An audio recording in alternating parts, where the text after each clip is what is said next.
Yo, good evening, people.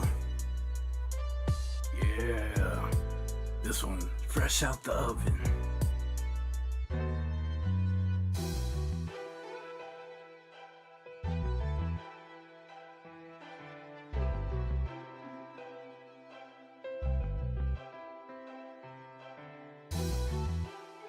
I like this.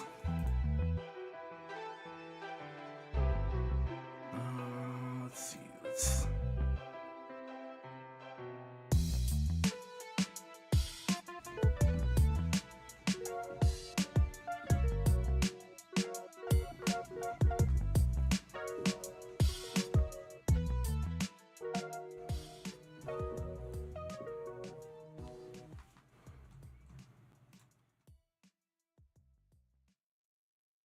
Yeah, that one's nice. That one's nice.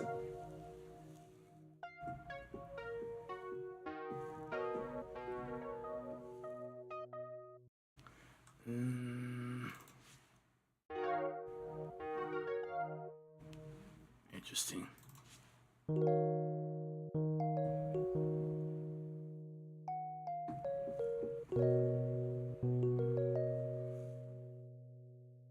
Kind of like that.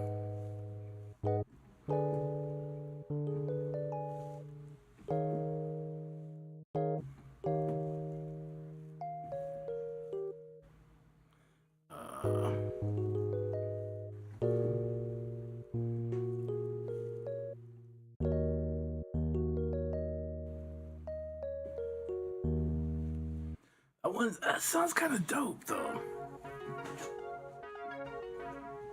There's something quite not. Ooh. That has like a nice little.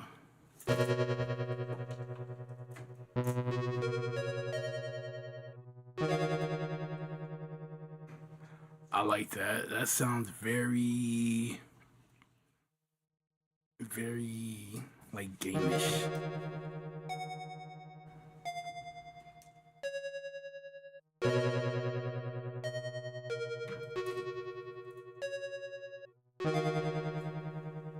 Yo, Leonor in the building. Appreciate you stopping by, man. How you doing this evening?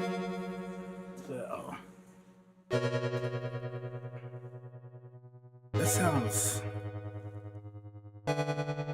Whoops.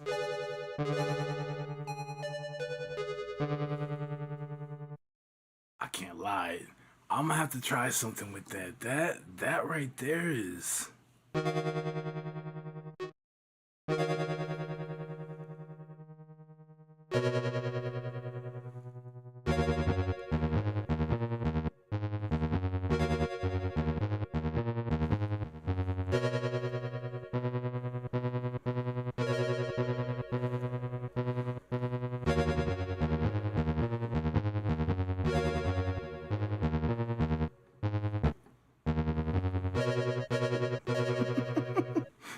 I can't lie, that sounds crazy right there. That is a crazy sound.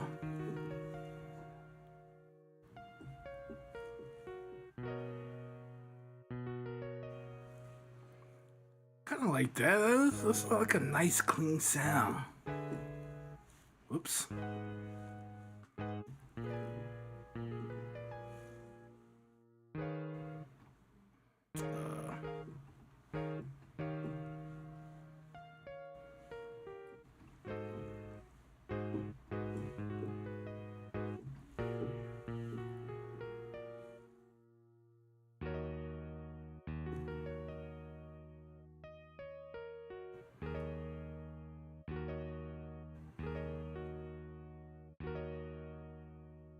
Kind of like that too.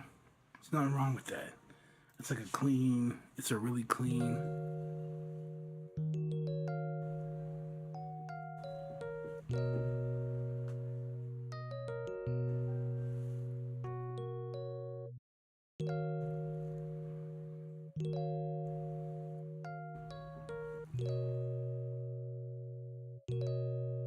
It's so clean. What?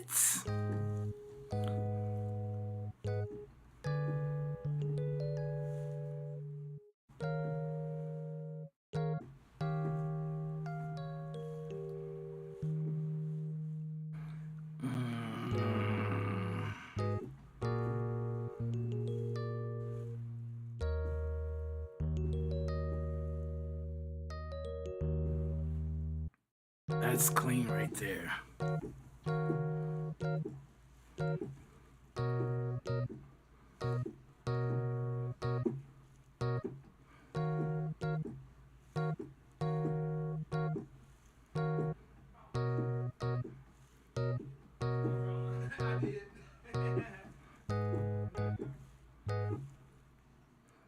I'm about to hit the wrong bass note. I'm so sorry.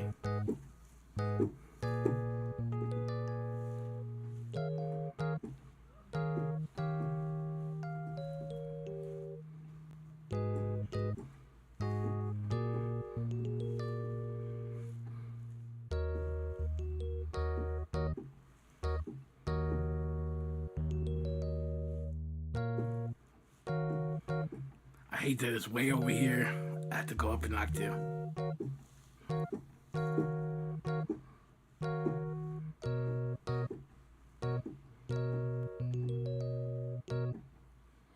Yeah, that right there is that's kind of clean too. I like that. I like the sound on that.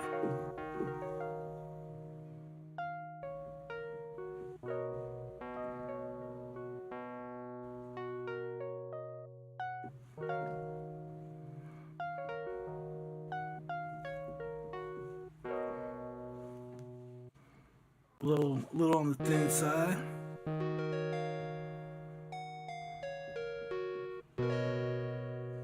Whew. It's not as clean as that other one, but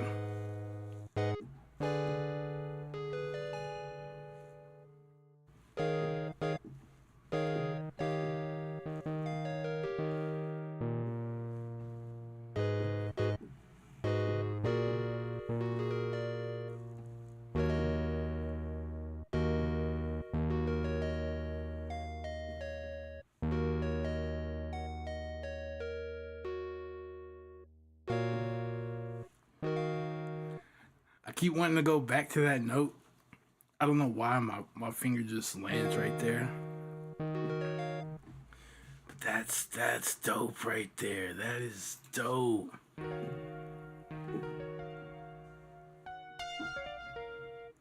Ooh. All kinds of mess up.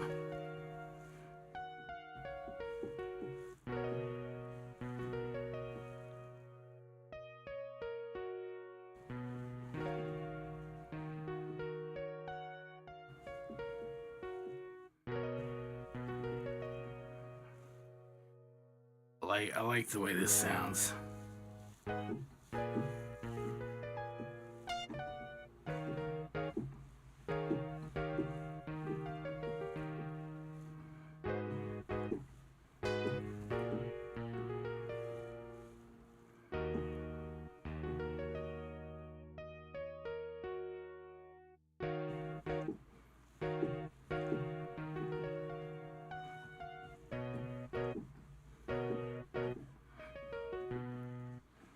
Yeah, that sounds pretty nice too. Yo, we got the Dark Queen in the building. Appreciate you stopping by. How you doing this evening?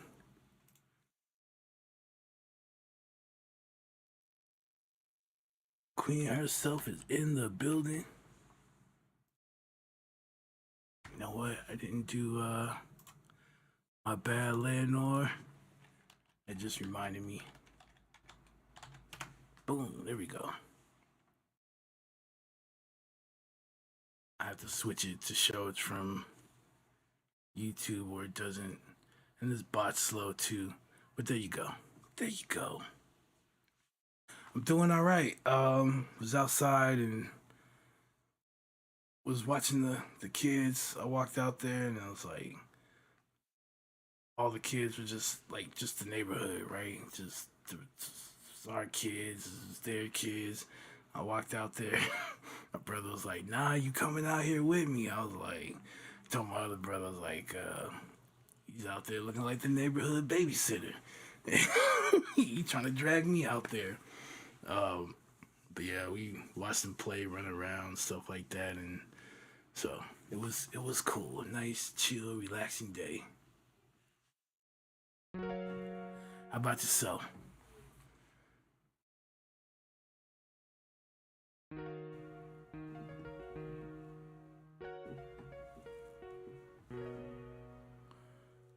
like that. That's got like a nice little.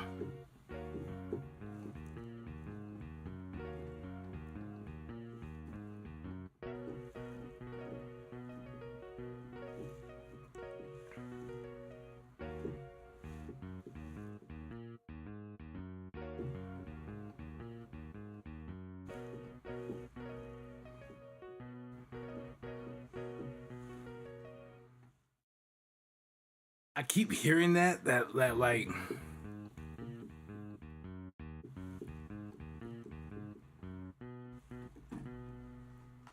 right. So where are we at?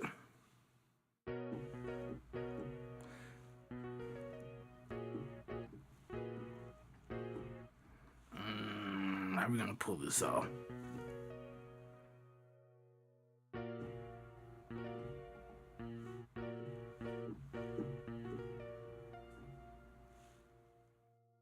That could work.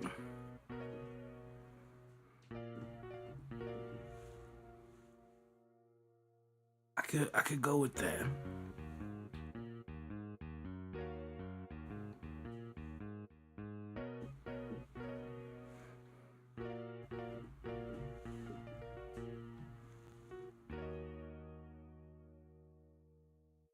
That's also dope.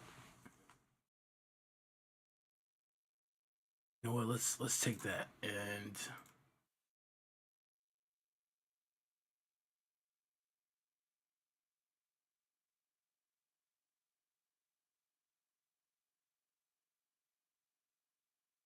we'll take that and we will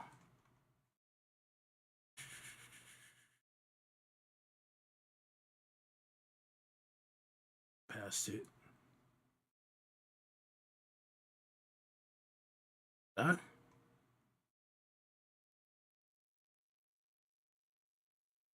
I think I did.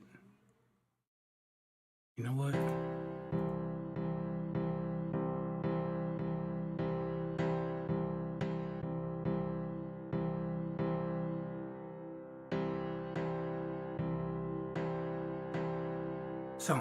Sounds kind of cool.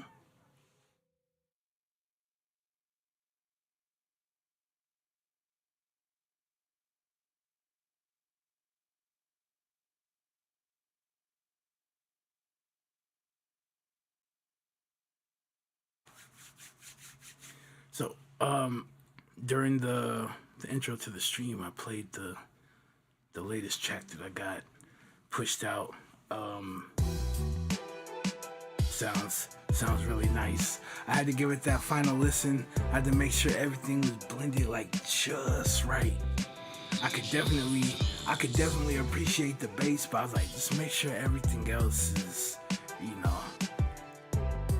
I didn't want the bass just like completely drowning it out, so.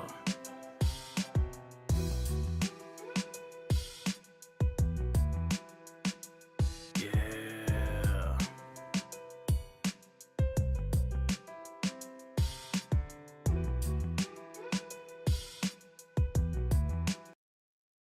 Just everything just sounds perfect about that. I was like,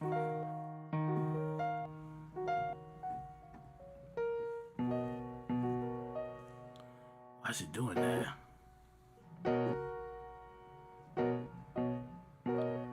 What did I do?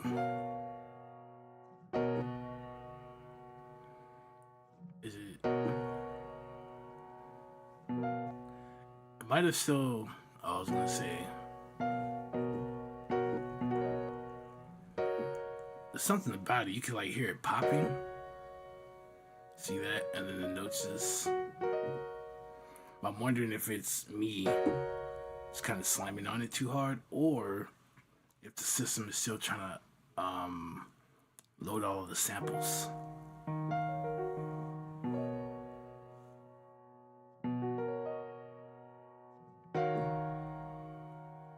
Seems okay now. Yeah, a lot of stuff goes into these contact libraries. You can even hear that. I don't know if you can hear that, but like right after I push it, you can kind of hear like the, I want to say like the stream, which is kind of interesting. Or maybe that's like the hammer like going back. There's something about it that's pretty dope. All right, so.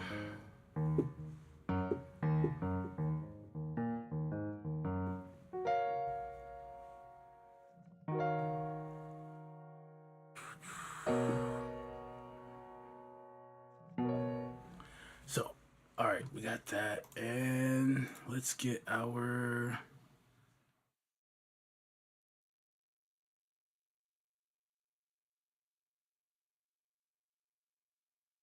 I think I know where I want to go with this too.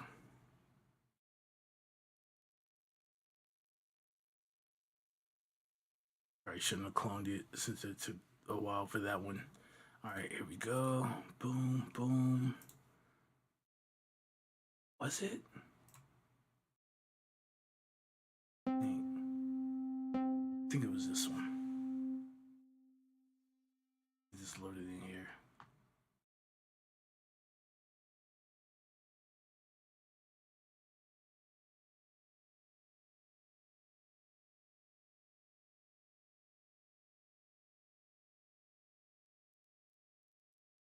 I feel good about this one, so.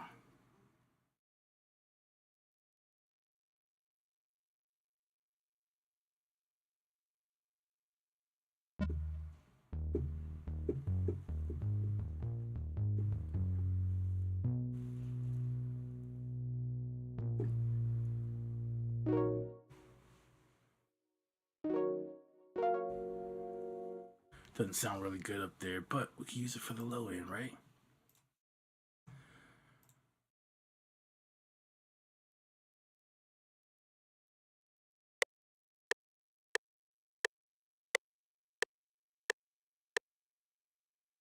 All right.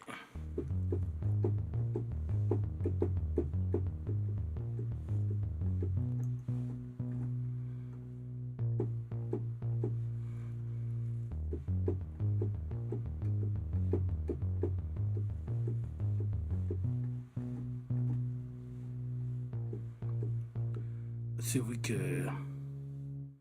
Okay, here. But then.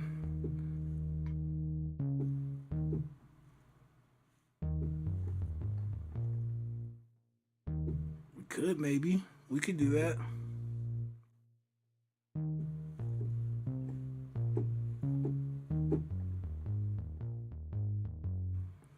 It would just have to be both. We'll just at the same time towards the end. I think that'll work out pretty nicely. We got our notes and automation already. Just double check, make sure we did that. And then let's give it a little bit of room and go.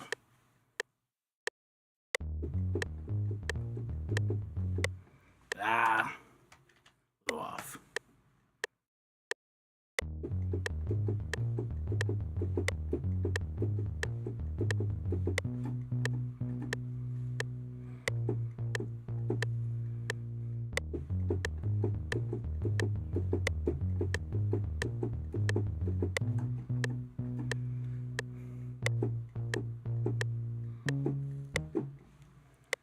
Okay. I think I know what we'll do with that. And we have another note that shouldn't be in there that kind of clashed. Whoa, excuse me? Go back. Can't be how that turned out. Go back. Here, hold on. There we go. I was like, that can't be the way that turned out. There's no way. Okay, there we go.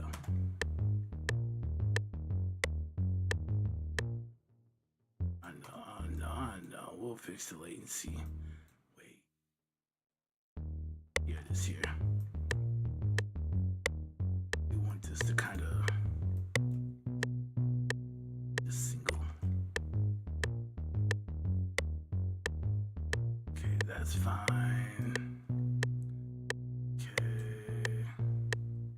And actually, did like that, we could just save this work.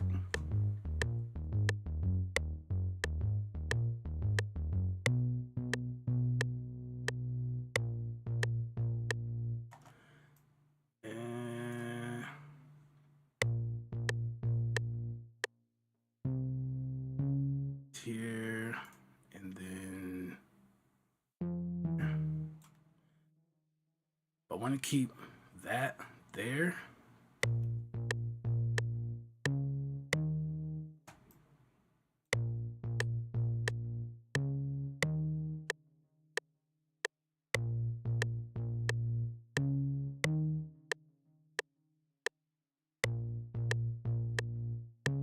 Only one. All right, so let's do it like that, and then what'll happen is, right, that part goes right here at the end, right? I got both. So as it starts back to go to this low note, it's gonna play this and this. I like it. And then for this, let's just put it here for right now. Alrighty.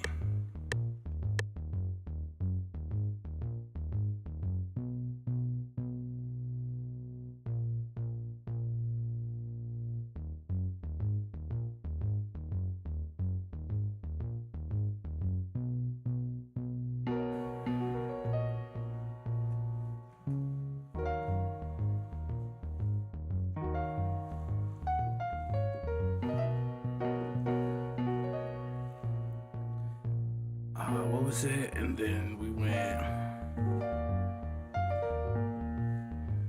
Okay.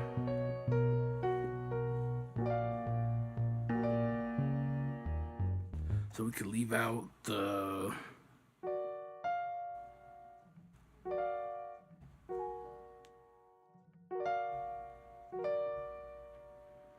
So we could just leave that out.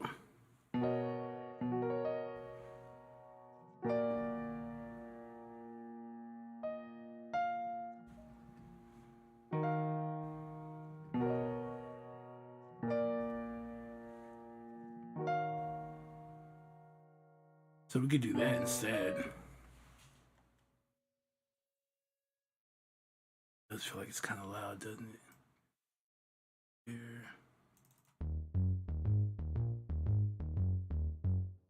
It's actually kind of perfect.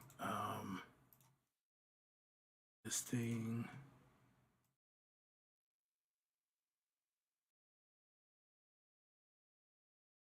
It doesn't matter. It doesn't have to be perfect.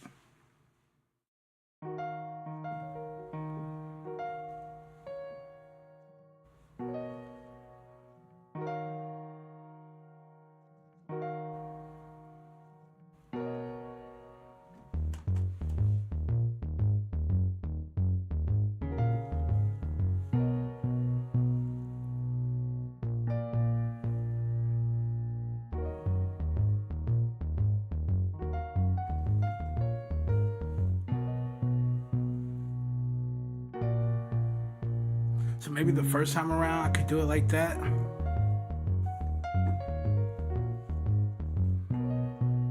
And the second time we could add that.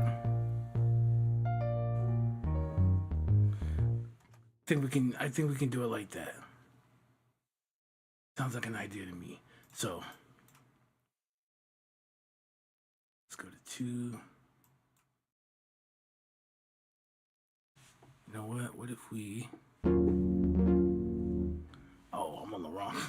I was like, what was that? So it's not up. So we just took it down an octave, basically.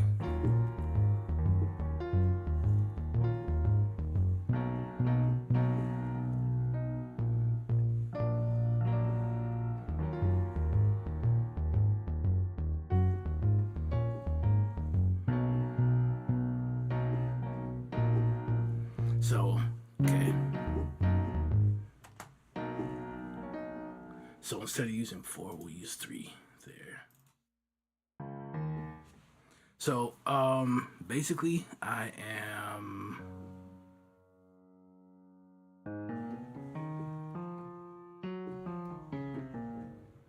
Whoops.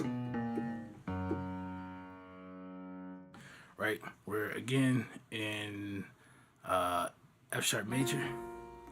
So have that F sharp major chord, F sharp major 7th. I'm sorry, that was a lot, but we're going to actually believe this changes our.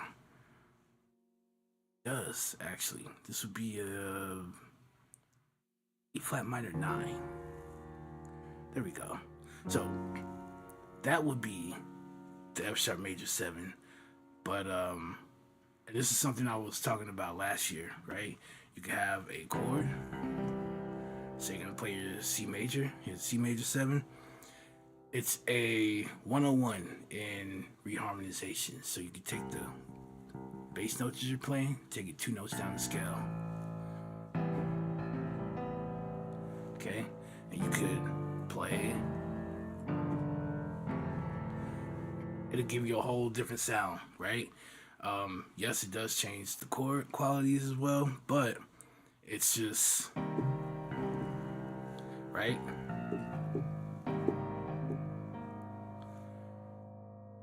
Right? But we're not moving from this chord that we're generating here, right? So we can take that from C minor 7 into A flat major 9 without doing any movement on our right hand, just our bass moves down 2 notes.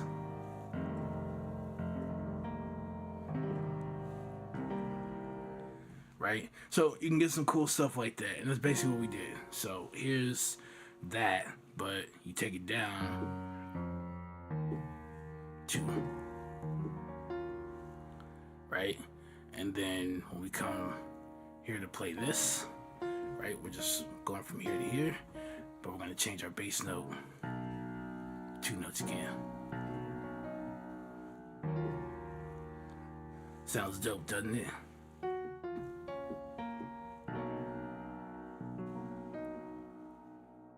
You don't have to do too much until, you know,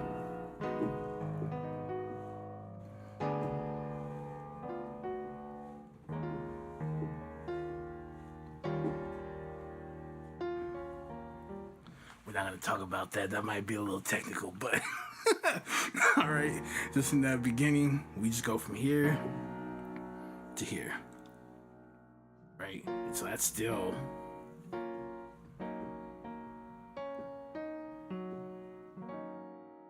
right? We're still forming, going from that major F sharp major 7 into that E flat major 7, right? Just kind of inverted, right?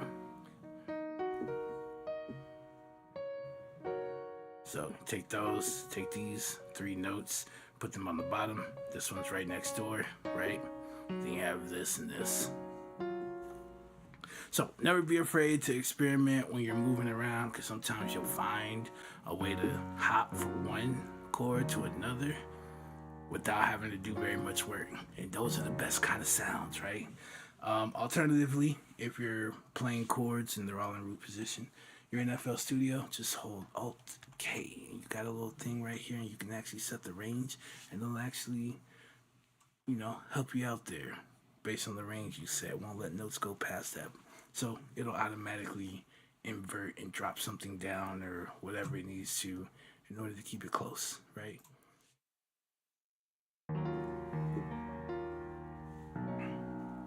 So let's play this back.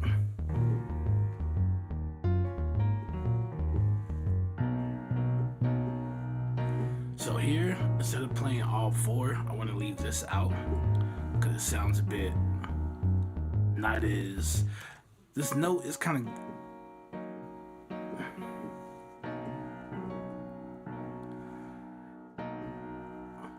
it sounds a little cleaner that way, right? Then when I introduce that note, then you kind of hear there's some kind of clash going, because they're kind of close, right? Especially these 2.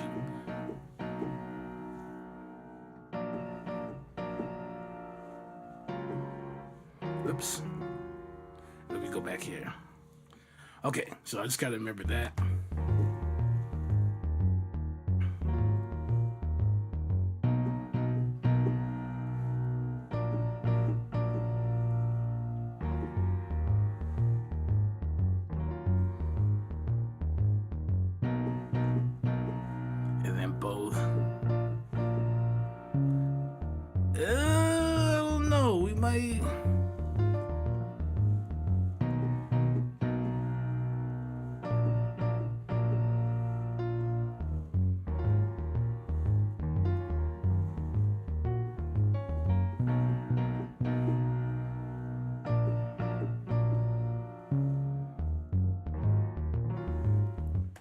So we can go.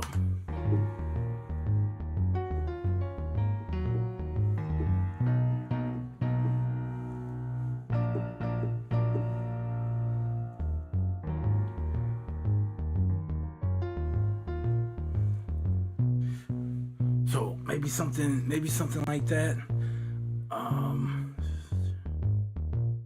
Or I could just do it right on the one, right? As soon as that bass note hits, and we could be out, right? So let's notes, automation. Let's go here. Here we go.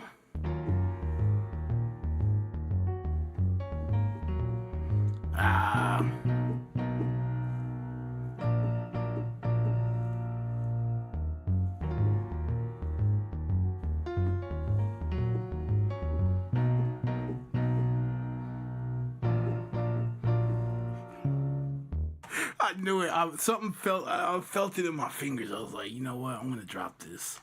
Let's redo it.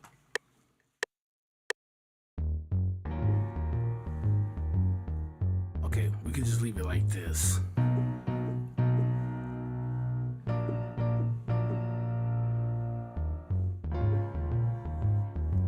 Wrong bass note. It's okay. It's okay. It's okay.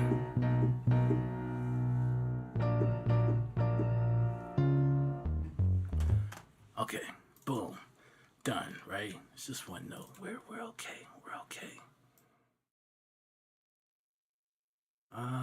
Play it back.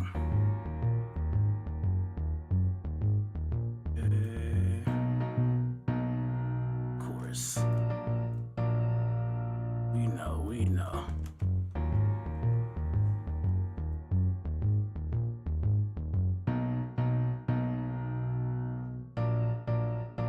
I'll probably move those a little closer.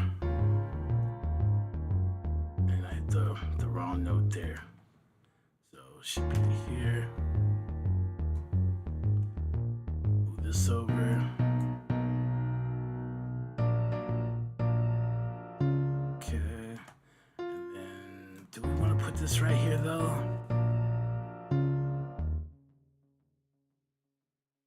Yeah, that'll work. But I just used my pinky to reach over.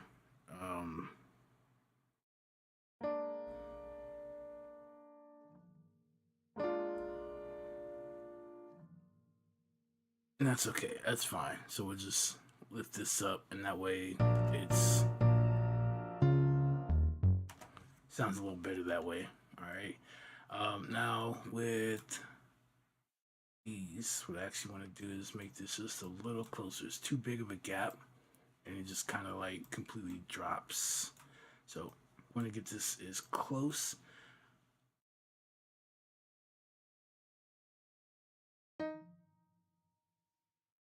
Can leave that like that. Well, yeah.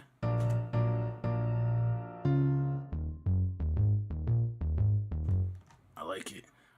But I also want to do that same thing here.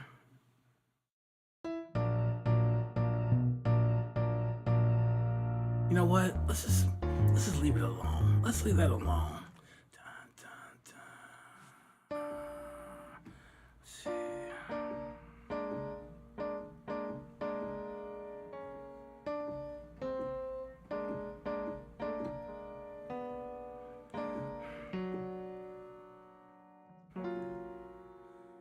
Nope. We'll just leave it like that. That's fine. That's fine. At the end, we can have that one note. Because what I want to do, right, is even though that is playing, don't forget we still have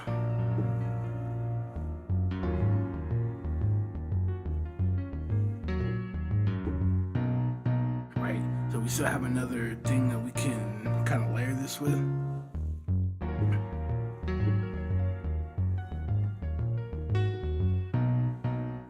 That was the wrong chord there.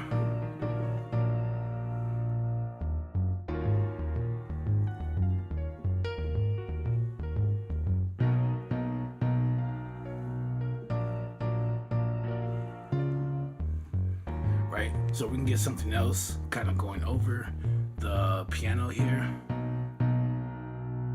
Let's put that here. Let's check our volume.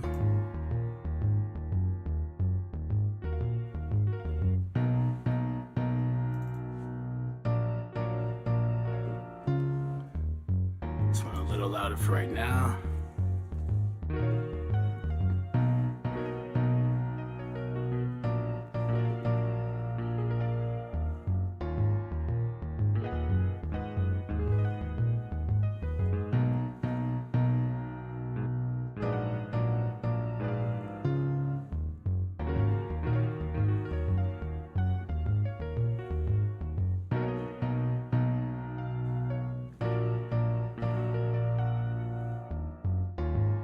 Okay, so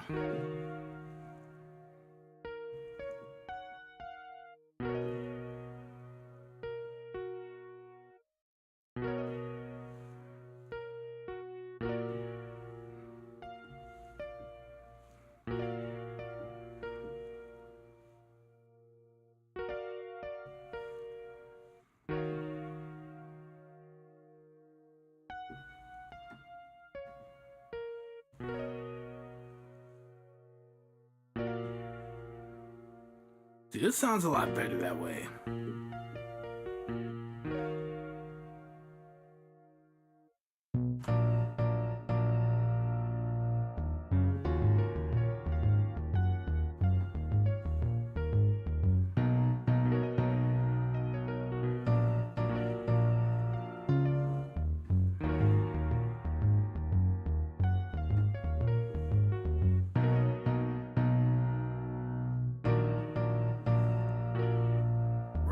Wrong note.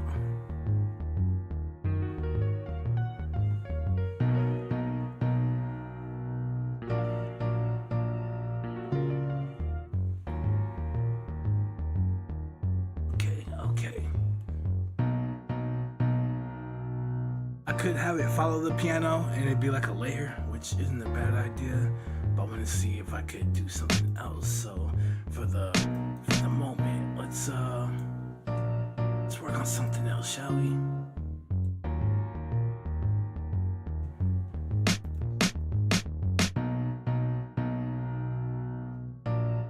Okay, so let's do something like this. Very simple, very basic.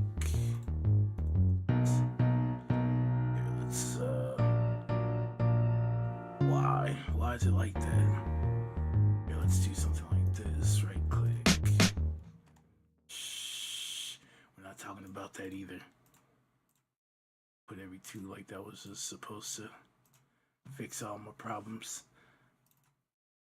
The thing I was worried about was why it carried over past here. It went here. So when I went to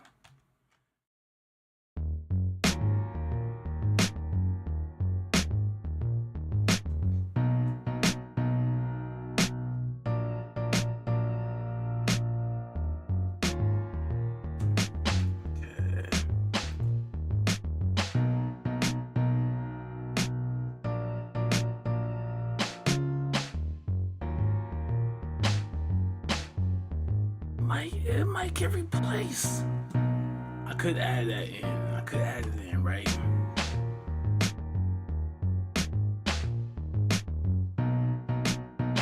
I can't lie, that sounds kind of dope.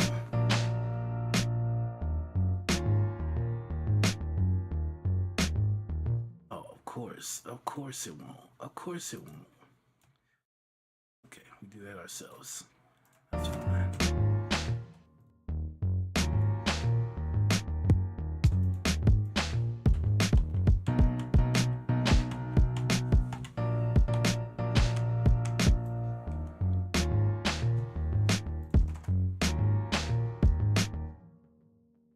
So let's do something like this.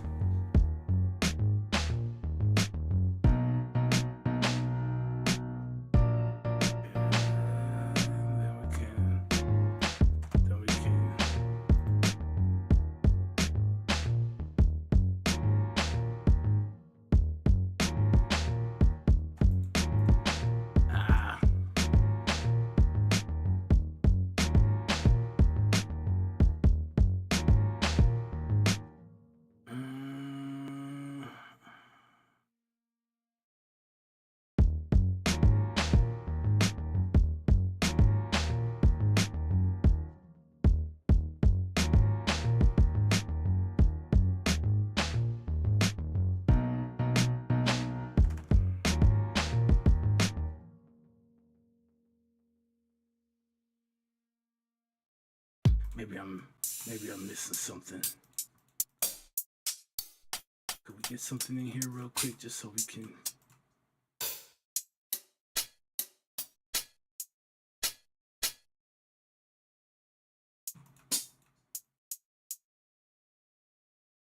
Could we use this?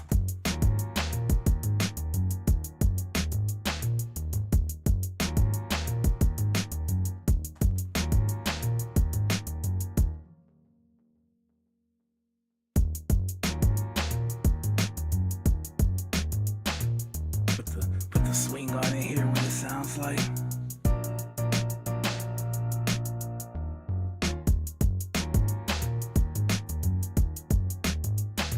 Get a little bounce, right? I kinda like where that's going.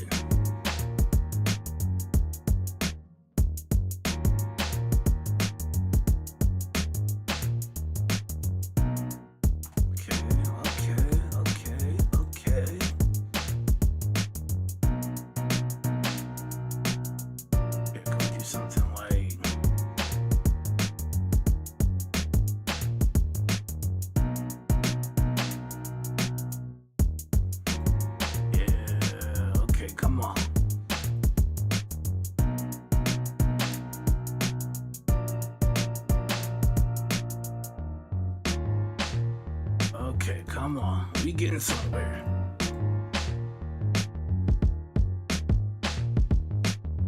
We're getting somewhere. Okay, with this, I'm gonna keep preaching it. We went over this yesterday, all right?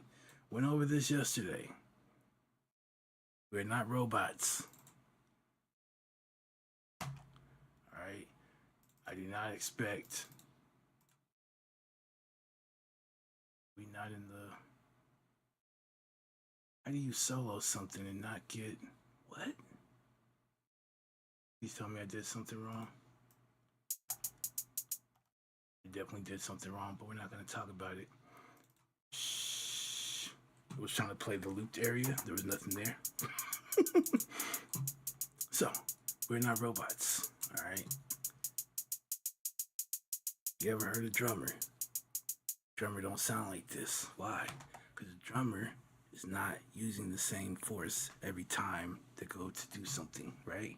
So what we got to do here is we got to make it sound more human. Now this doesn't have to be perfect, but we're going to try and get as close as we can. So what I like to do is I like to look at this. I know it looks like a lot. You're trying to think of like the pattern as it goes. Just take a count. 4, 8, 3. I don't care what your timing is, right? So let's say we're gonna use a 4 count. So we have 1, 2, 3, 4, right? What we could work with. So I could do something like that, right? Let's say we do something like this. And now let's listen to how that sounds versus that, right? They're not playing like that. So what we're gonna do, okay? Real simple. Watch this. Don't need to go looking for loops or anything like that. It's really simple. Just break it down. Just break it down. Smaller chunks. So you have something that sounds like this, right? And of course that's right. Let's use this. So we're gonna go in here. Boom, boom, boom. Boom, boom. So here's our 1, 2, 3, 4, right? Boom. 1, 2, 3, 4, 1, 2, 3, 4, 1, 2, 3, 4, right? So on that first hit, it sounds a little more, right? We got a little accent there, and then we just got kind of like ghost notes going here, right? So as we play this back, I muted everything. Real smart. Okay, now you see it's actually got like a groove. Right? Okay, so now that we have this is very basic, right? If we want, as we're listening, let's say right here, okay? What we could do is we could break that pattern, right? So say maybe I want this to be louder and I want this to be quieter. And now, listen.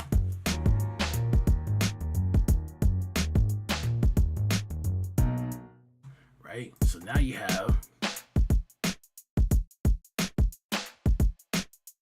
turn that down a little bit more. Of course, this doesn't help either for you trying to hear it.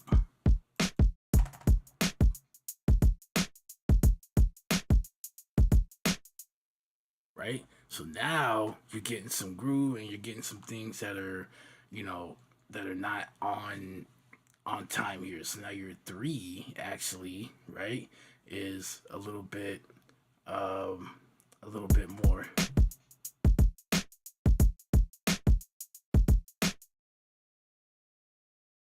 I might have,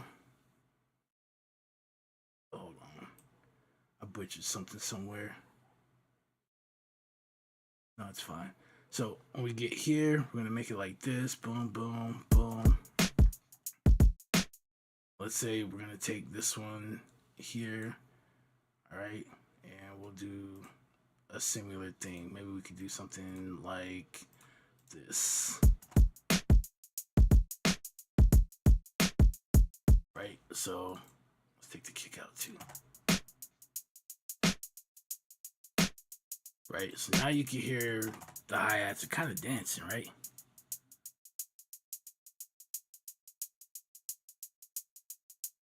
You got that little pacing, right? Turn it up.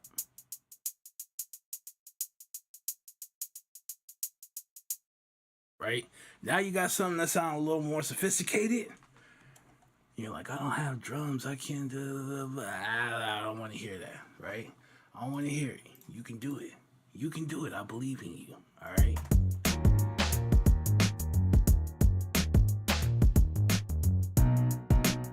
See, and now when they're listening to your beat, they're like, you gotta create grooves or nobody's grooving, right? If everything just sounded like a robot, there's nothing to sway to, right? There's nothing to rock to. You gotta create that.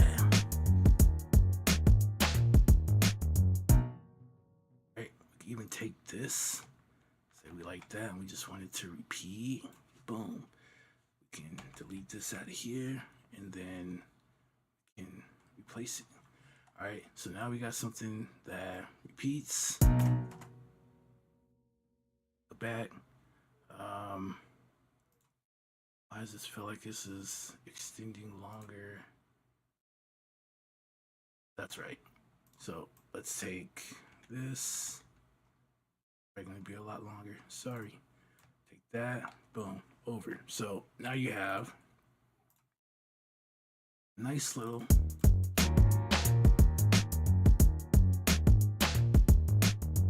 right, because again, when the drummer is playing, he's trying to put his own groove into it too, right? So he's not just going to necessarily always do 1 2 3 4 1 2 3 4 and just accent only on the one, right?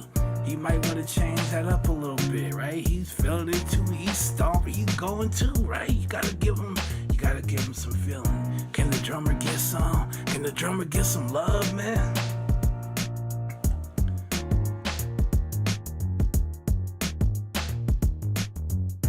See, and here you go. Now, don't get me wrong. You can go in here and use the little randomized thing, but the thing I hate about it is it's not going to get this low for you. It's not going to separate it like this and try and actually create a groove.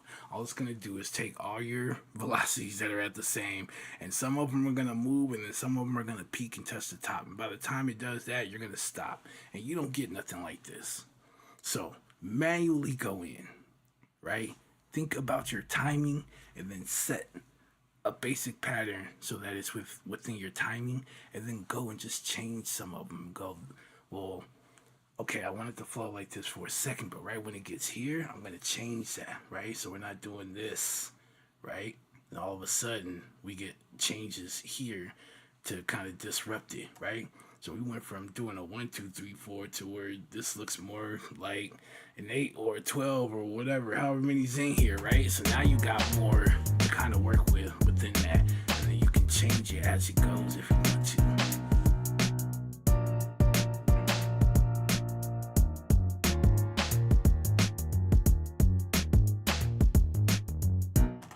Right? And then after you do that, then if you want to go further, right?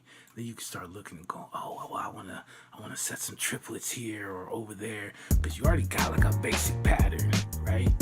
And then you can get right here, right? You can just have something come in, but you have this groove that's already going. It's like really, really clean, right? And you just take it a step at a time, do it a step at a time. It works every time, I promise you.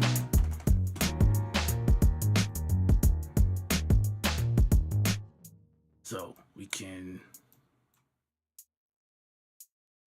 also, right, play with the timing on this, right? So we can do something like,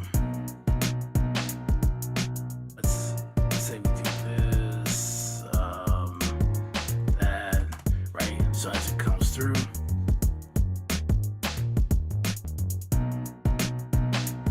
right, we can even lower these a little bit more. Let's make this louder. That's okay. Right? And here you go. You got your own little grooves going on here.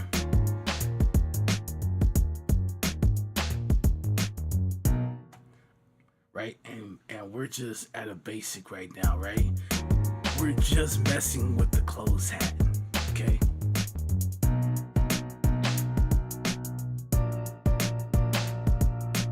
So we can come in here now and we can start throwing some, right? We can open that bad boy.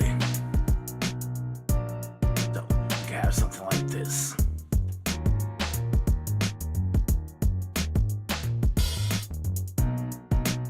Right? Now you can have something that sounds like, it sounds next level, right? At least to someone who's trying to program the drums in software, right? Now you're taking this to another level, right?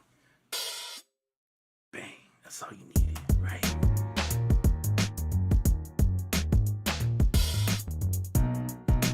Right, and then what we're gonna do is, that's the same instrument.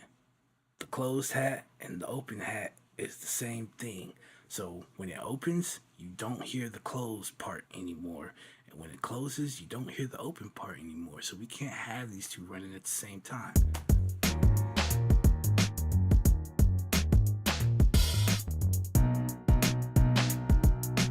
Right? That's it. That's it. Just create room. Get some space in there.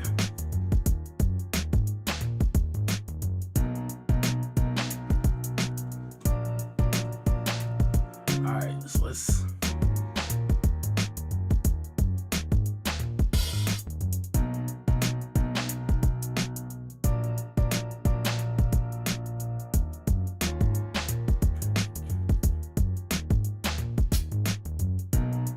we're in the wrong thing. Alright, so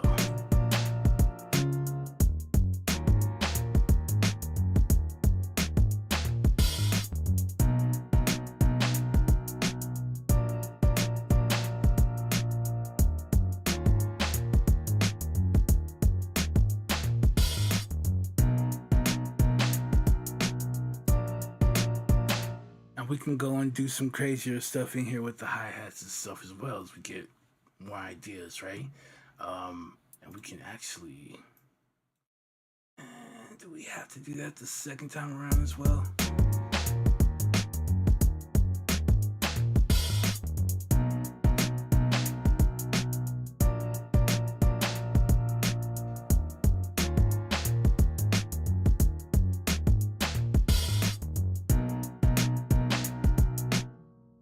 So let's take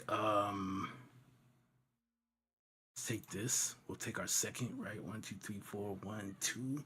We'll raise this. Let's drop this a little more. Let's actually drop this down. We'll raise this. We'll bring this down, and we'll bring this up. We'll bring this down. Okay.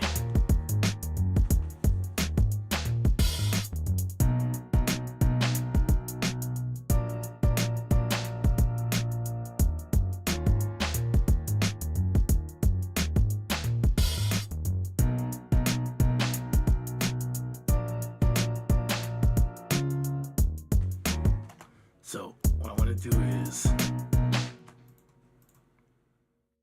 could we take take this and copy that over to this section. So we'll have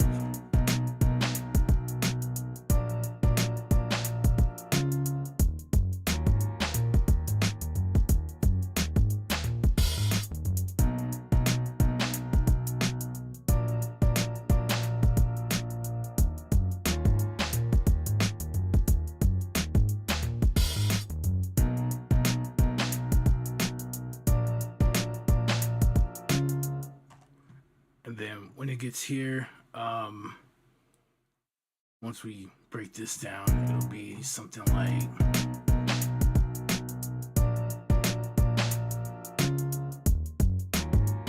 right. So we can like drop the kick or something like that there, and boom. Or we could drop the snare.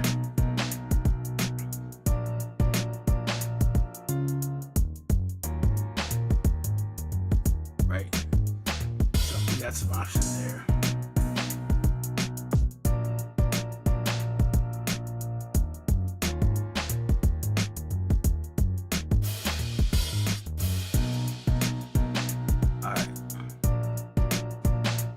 I was gonna use this just to have like another texture while I was right, because I mean you have a nice circular hat there, and it's gonna make different noises depending on where you hit it, right? So you could actually have something, another close hat sound. Maybe that sounds kind of close or similar or something kind of crazy. And then you're like, oh, look what he did. He grabbed it. He went, and then he went back to doing whatever, right? Whatever's in your mind. You can imagine it, right? You can do it. I think we'll leave it out.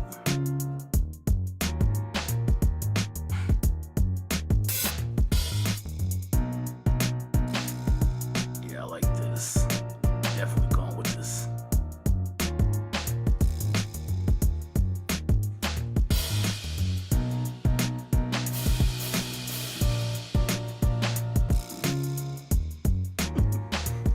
Have fun with it.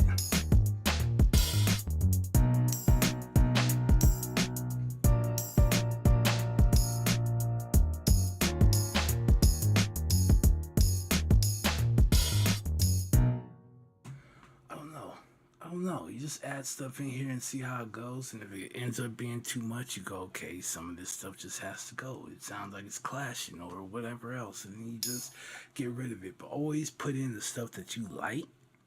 And then you can sort it out later, right? You can sort it out later.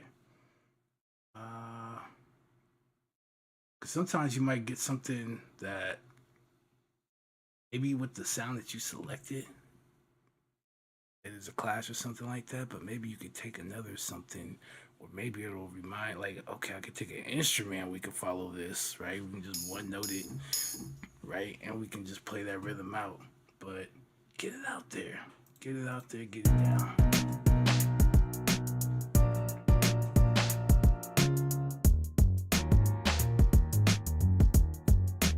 So let's say we start with our crash here.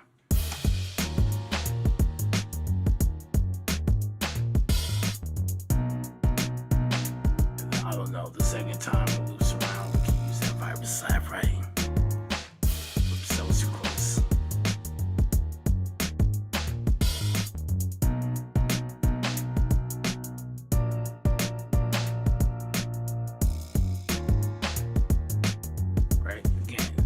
Put in little things here, and that way it doesn't get too boring too fast, right?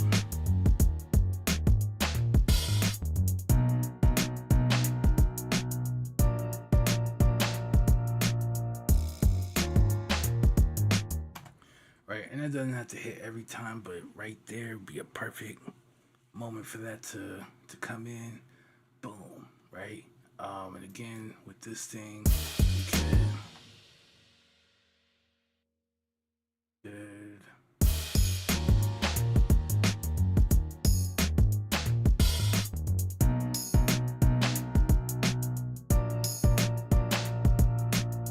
right, maybe it doesn't have to be like every single time, like I was doing like faster, maybe in the chorus or something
is that? We'll put that there. Let's put it right now. Now move it.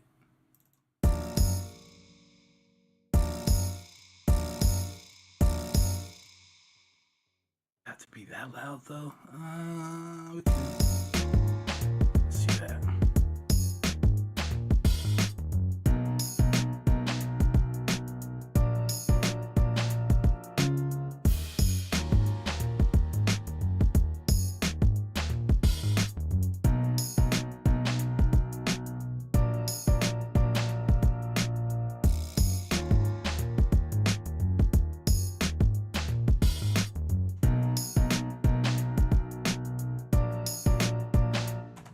Right, so that's pretty nice so far. And again, we can get this broken down, and then the verse and things like that, we can take stuff out. So then we don't have to use this anymore. We can just let that breathe or whatever, right? Alright,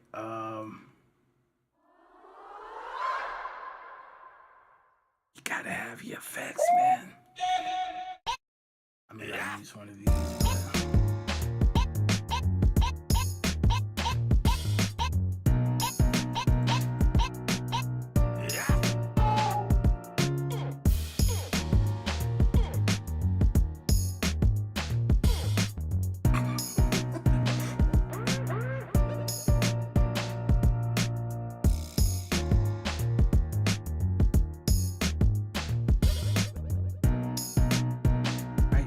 again, there's just stuff in there that'll just kind of, that just sounds really nice, and it can just be something in the background.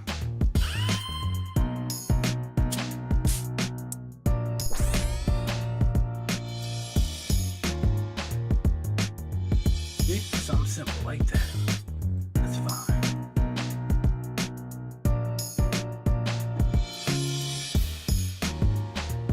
Something like that is fine.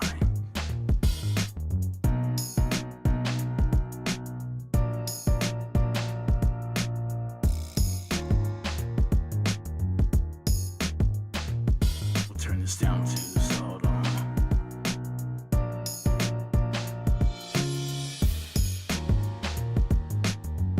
Okay, so let's, right now we can put this next to this one.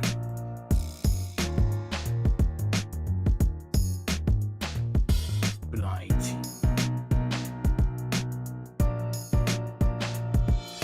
Okay, so let's say we do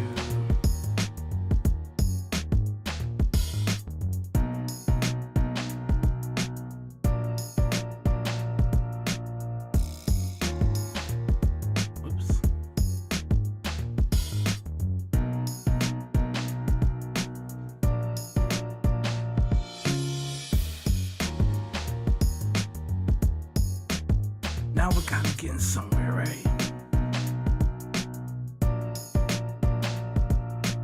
So let's take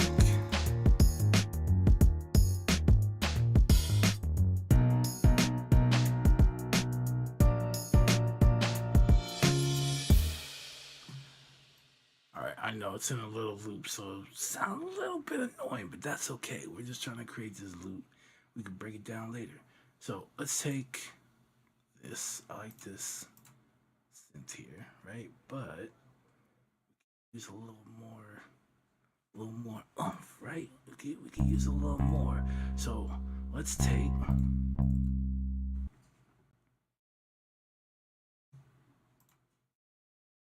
so it's an ancient secret, okay? It's an ancient hip hop secret to take your bass, layer it with the bass.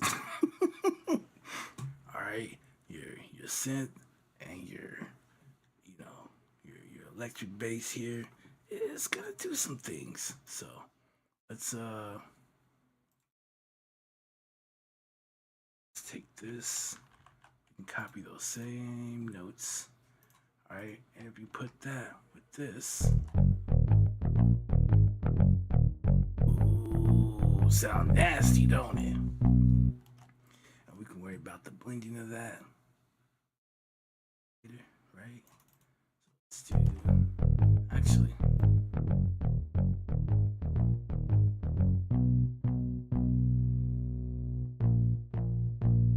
I'll make this a little lower. Actually, could we make this one a little louder and make this one a little lower?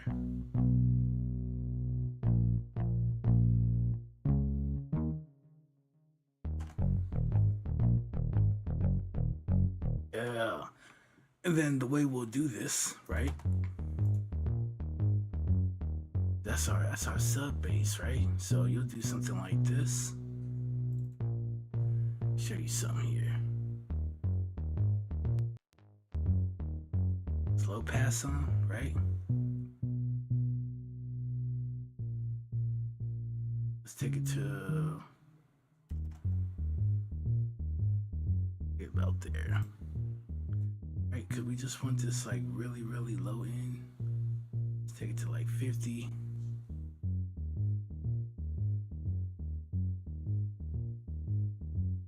Might swap it. And then you could take something like this, right? Well, this is the plan. And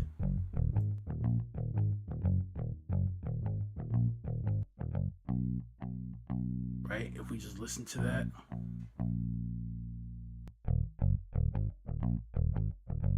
Not too much going on in that sub bass area, right? But we get a lot of like warmth right here. So let's take this up to about 80. Okay, so we can still, right, get that out of the guitar here. When these two come in, hey, no clash, right? All right, so we could definitely do that. This though does seem like there's a little bit more going on up here. In that case, just put a dip in here or dip in this one. It's up to us on that, how we feel.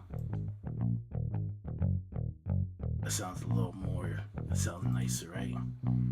But we're still keeping these sub bass frequencies. And then of course, we're losing volume, so you return that volume, right?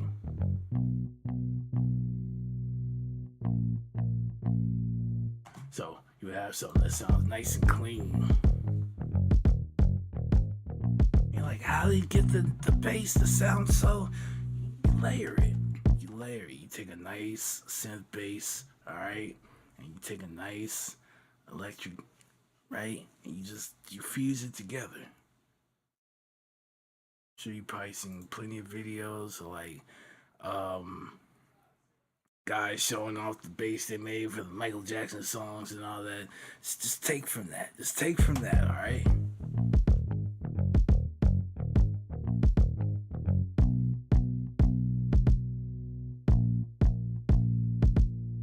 Nice, right? Yeah.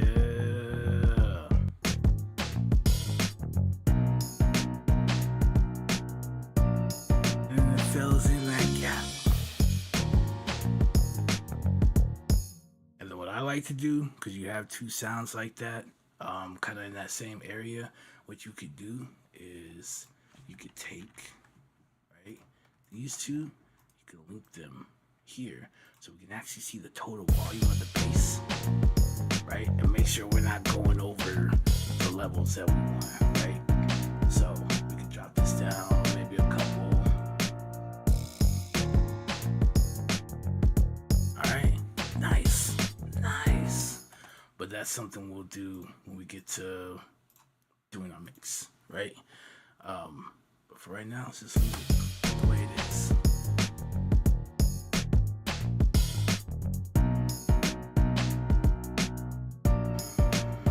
Let's drop this a little more. It's sounding low.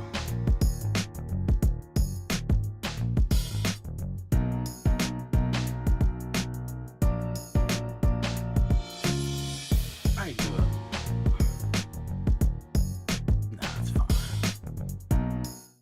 That's fine for me. All right, so cool. And then let's go back. Of course, we have this as well. 8. I like to try and keep my percussion separate from my drums. In other words, I don't want to take my tambourine and all that and be like, this is my drums. Knowing that's not on, we're not going to talk about that, right? I'm sure somebody has a drum set somewhere with a tambourine just free hanging from it, but typically you don't see that, right? Kick drum, snare drum, right? Toms, that kind of thing. That we want on our drum bus. Anything else, claps, things like that, that's separate. I try to keep that separate away from actual drums. So here, what I'll probably end up doing is bumping this stuff over where I started the instruments, and I'll put my percussion here, and then I'll do a separate thing for that. Right?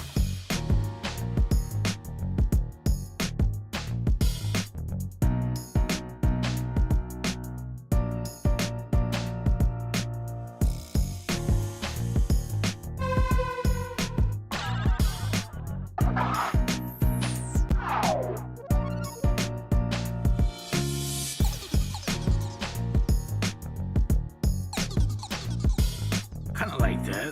That right there is kind of cool. Only thing I'd be afraid of is the timing of it. We can probably stretch it just a little bit. I think that could work. I'm interested in that.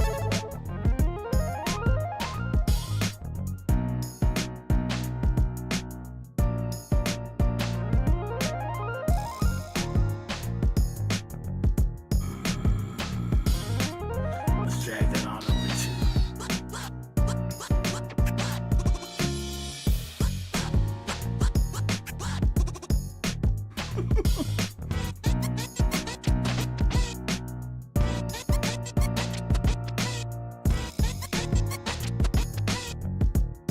Yeah, all right.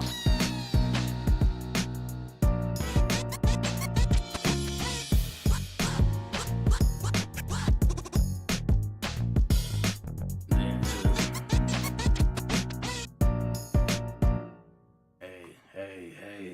hey. That sounds like trouble. I ain't gonna lie, it sounds like trouble.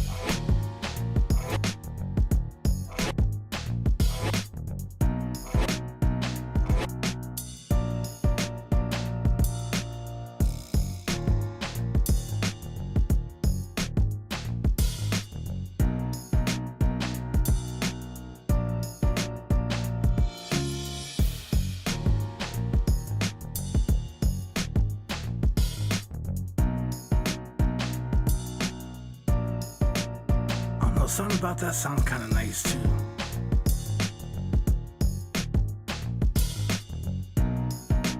Maybe not.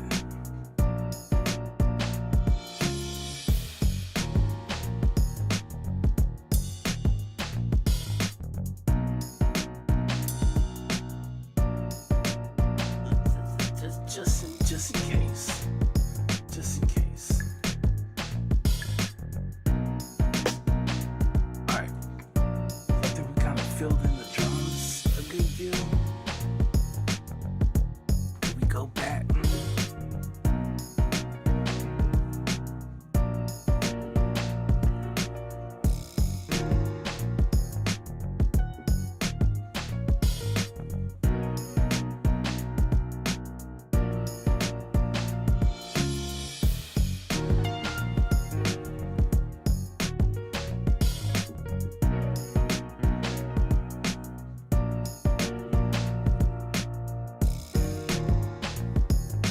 Oops. So maybe the sound we thought was so cool at first ain't so cool right now. This one, right? So what's our next one?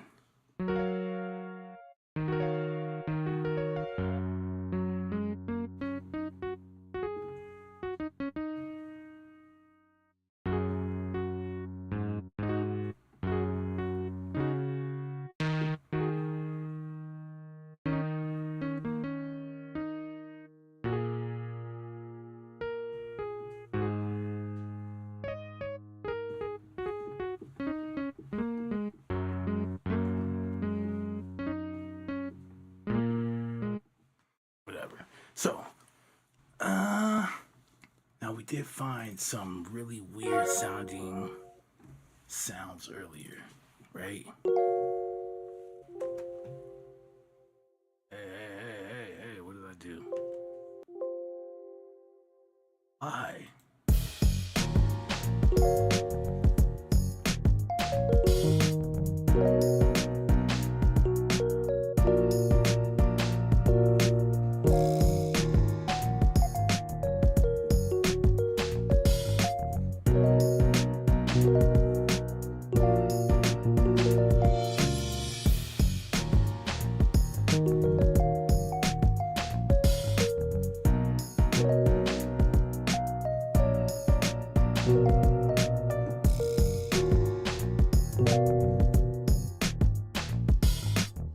Okay, so we can.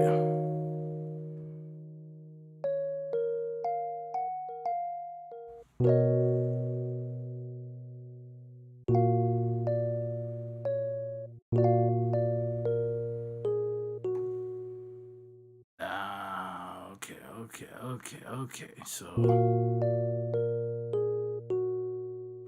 that even I don't like the way that.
Yeah, this is the one. It kind of has like this 8-bit kind of, you know.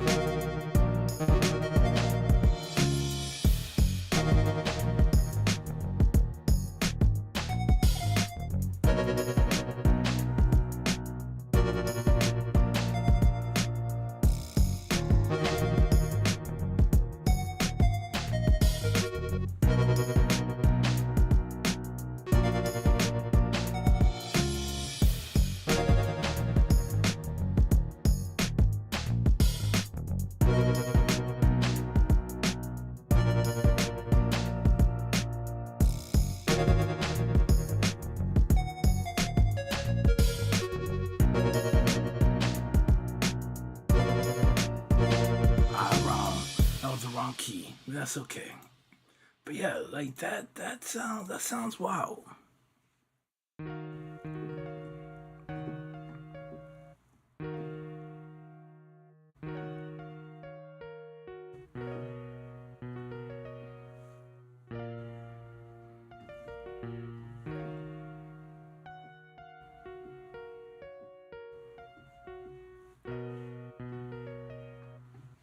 So this might work.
something a little bit more.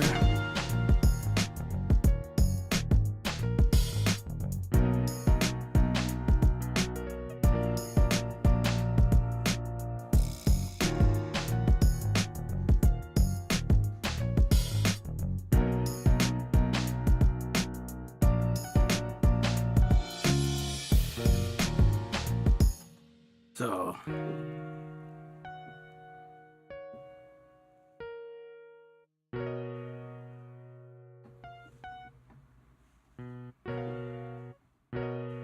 sorry.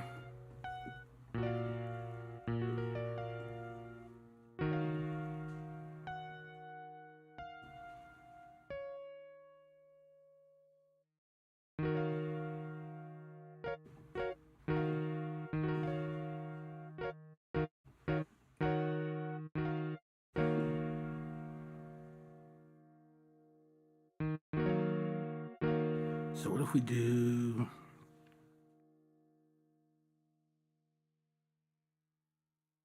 What if we do? Notice are we playing?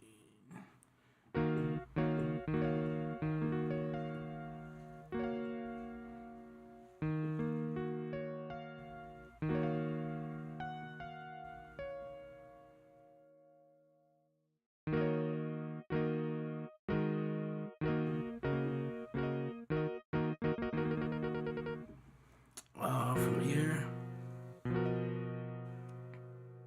I don't like the sound of that.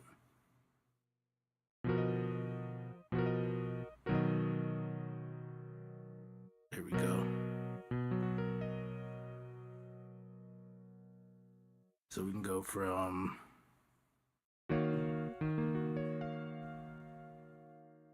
and then we're gonna step into these two. But we can leave this one out.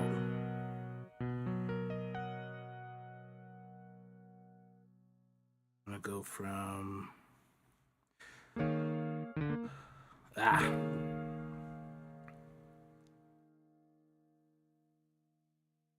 or actually we're playing that, so that out. Okay, and then to go from that here to leave that alone is okay.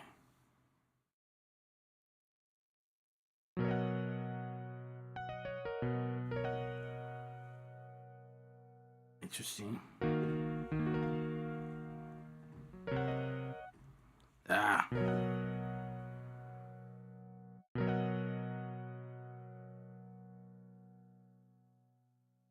Here and then here.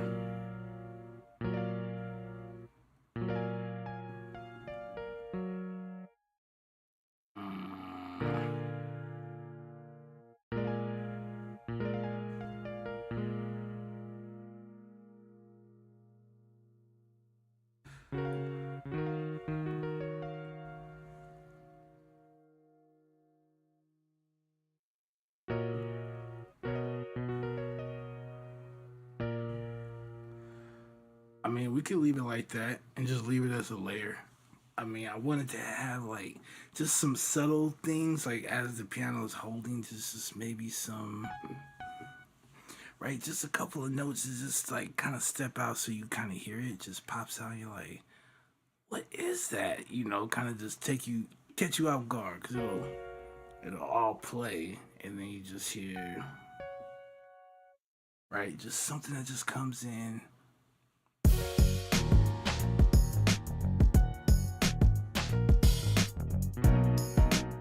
Right? It doesn't have to be anything fancy.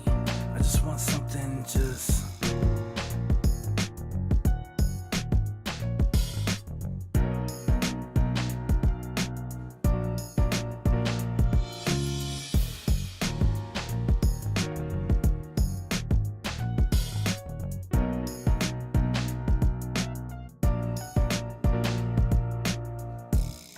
Just something like that, right? Not even work. Whoops. We could do.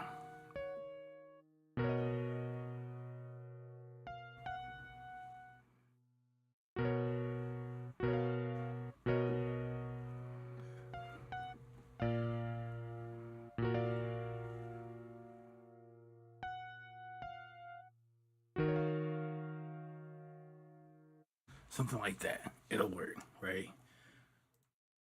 I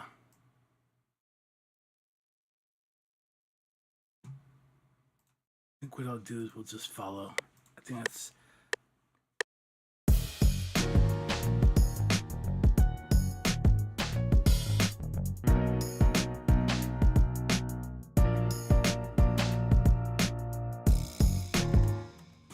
I think we'll just have it like that. Makes you feel defeated, but you know what? We'll live. We'll live to fight this out another day.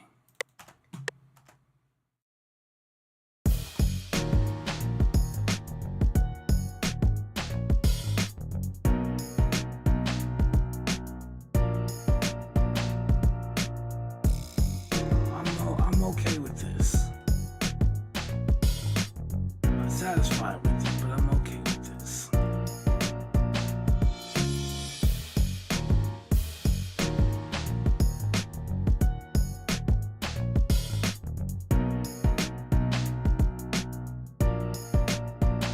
Okay, that's fine right there.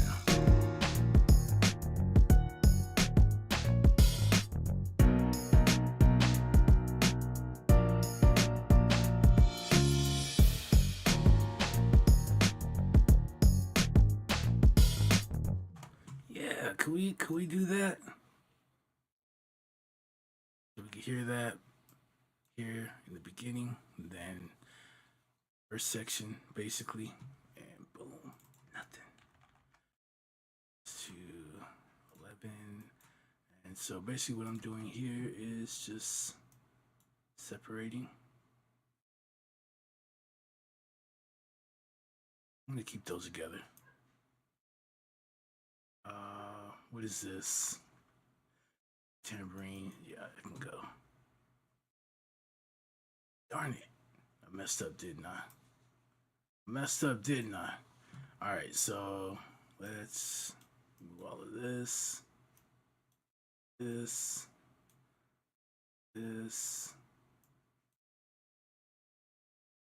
Like, yeah, we did kind of extend this, didn't we?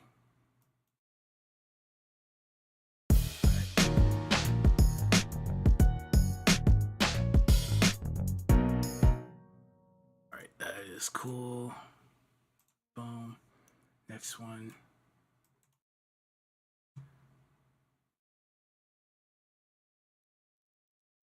Rid of.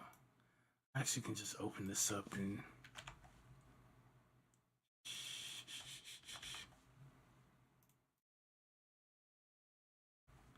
just delete them out like that.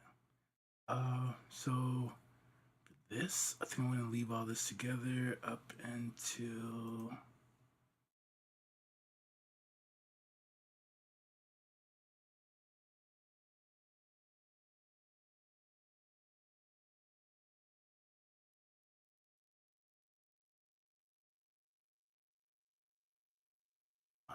so we have our closed and open hat. We'll keep that on the same pattern. That's fine. I have no problem with that.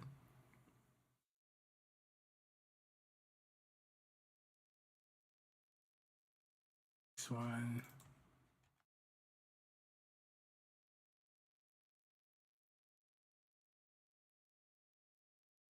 Here is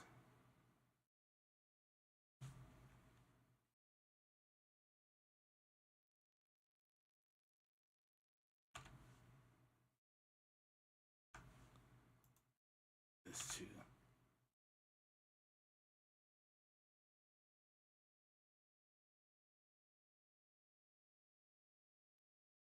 I do, and why is there some kind of, I don't know what this is. Okay, hold on. Here we go. I did something. Whatever I did, I'm sorry. Alright, just make sure. Okay. I done do some stuff. And get rid of that. Get rid of that. And we'll have our something here. I forgot. There we go. All right. So here we're gonna split it like this so it'll be more distant. Then on the next one,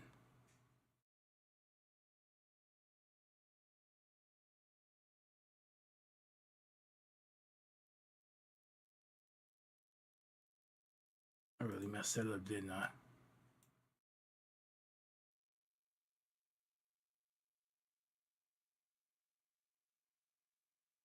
Here we go.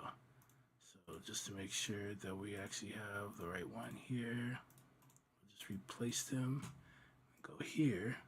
So for here we have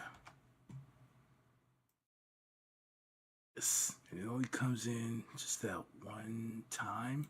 So what we can do is actually, let's go here, boom, we'll plant it, and like that.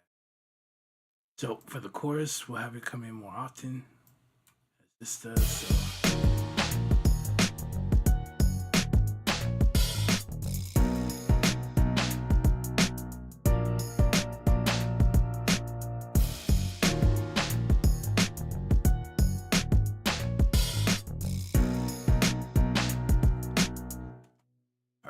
So we can do it like that and then split.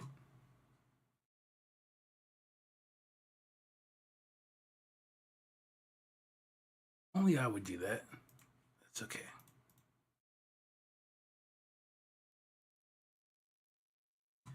All right, and then we can take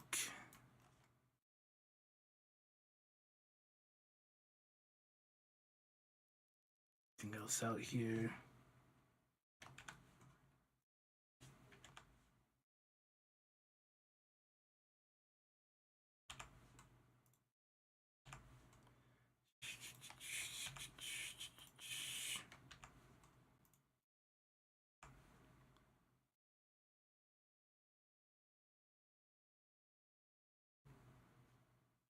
And we didn't put any of this in just yet. So now we just have, all right, so have those separate, and then we destroy everything else here except for X.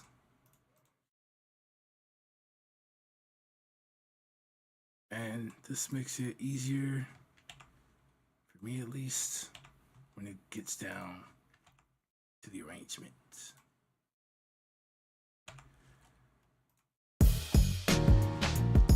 All right, so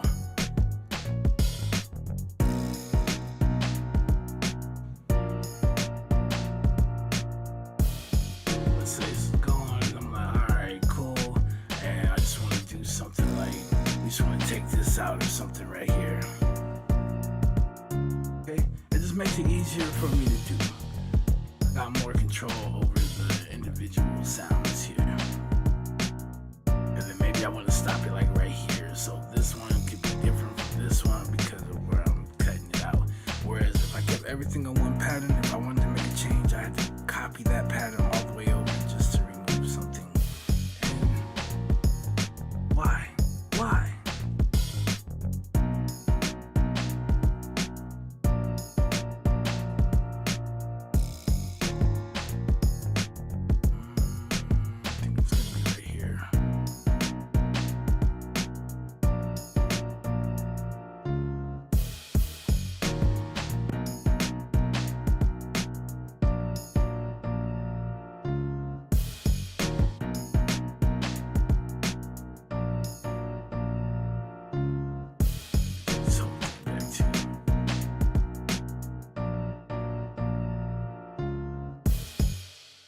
And then if we want, we can introduce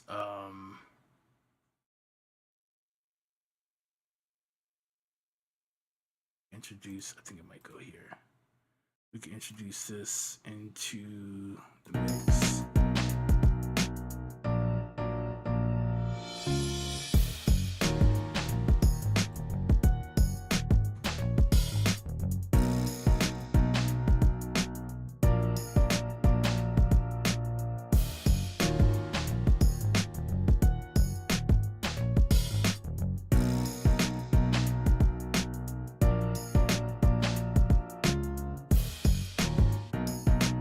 might do the.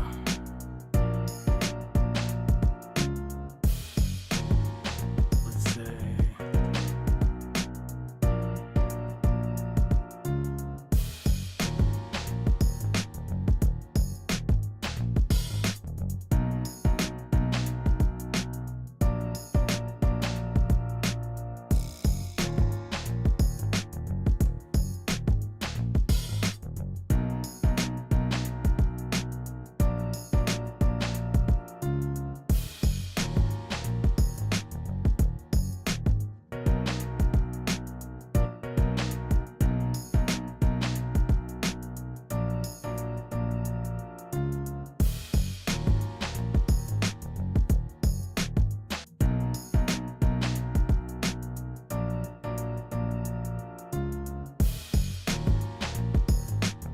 You do something like that really quickly.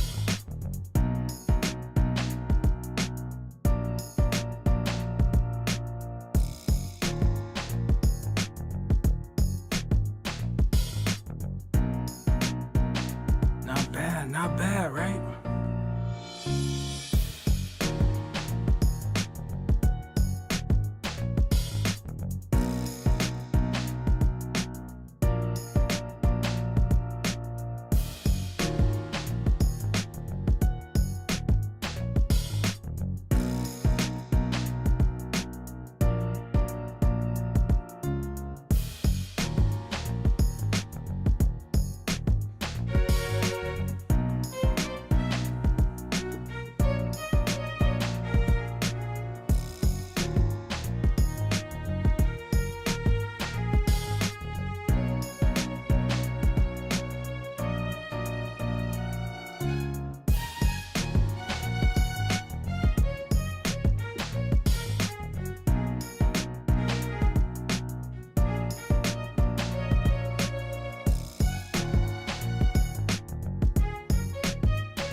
I don't know. Let's go.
So maybe we can just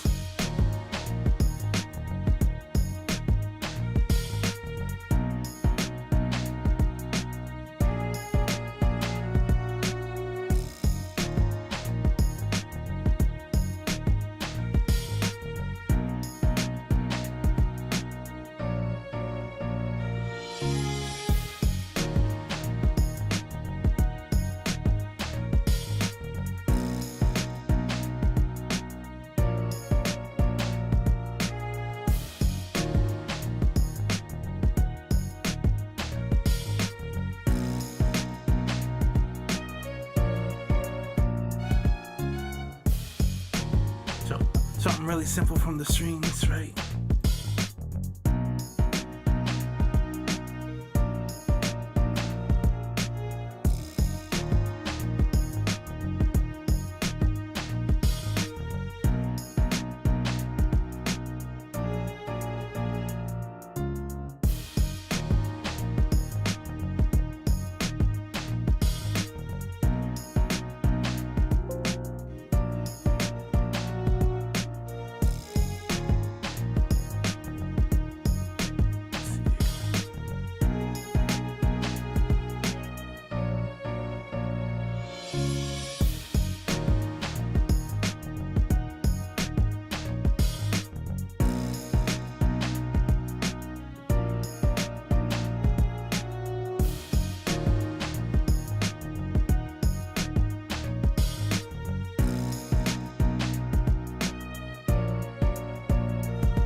So maybe we could do something like that.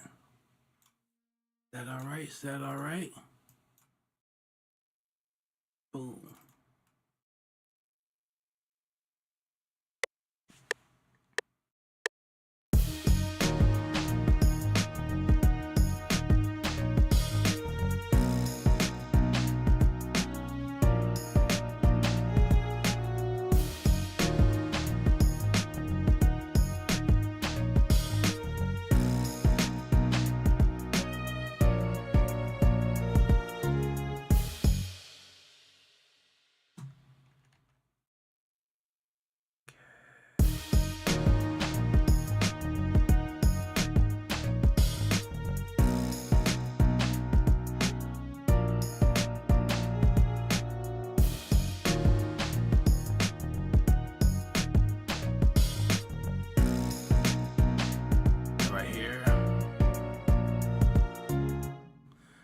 Could go higher, but right here I actually wanted to do how we're sliding here. So how I like to do them, you can try it out, see if it works for you, but I find this works like 99% of the time. Just put it into 1/6, just move it over twice. Okay, that's it. And then just enough to where this is over here where they overlap. Okay, so you can make a slide as long as your VST, right, has that type of expression. Yeah, and then boom, we'll put this back like that. Now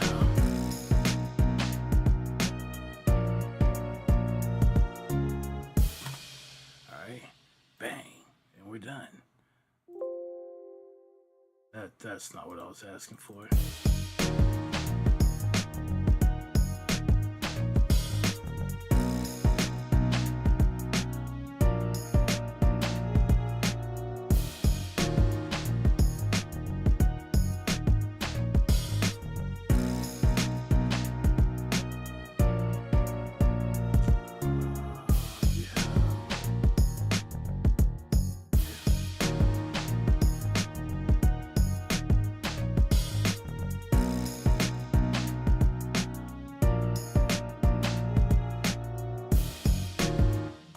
Another thing, I don't know about you guys, but if I pick a sound and it's already like panned, I will center it. You see what I'm doing right here? I'm countering that pan to the right, keeping it center. Why? Because I want to make sure I'm hearing everything and I'm seeing the volume levels correctly. And then when I get done doing all the mix downs and everything, I could do that myself, right? Come over here.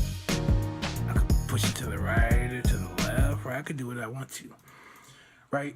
So you could start here and do that ahead of time, but I find you kind of hear things a little differently. It might sound louder to you because it's panned this way, and then you're going, "Oh, I'm gonna put it here," but as soon as you go to like balance it out, the volume's actually lower than what you than what you're expecting it to be. So always keep everything centered. That's how you're recording it anyway. If you were, you know, this was back in the day, right? You're recording the microphone's just not automatically panned to the right, right? Everything is, stereo or it's dead mono, right? Whatever. But you got to start from that point. You can figure out the rest of that later.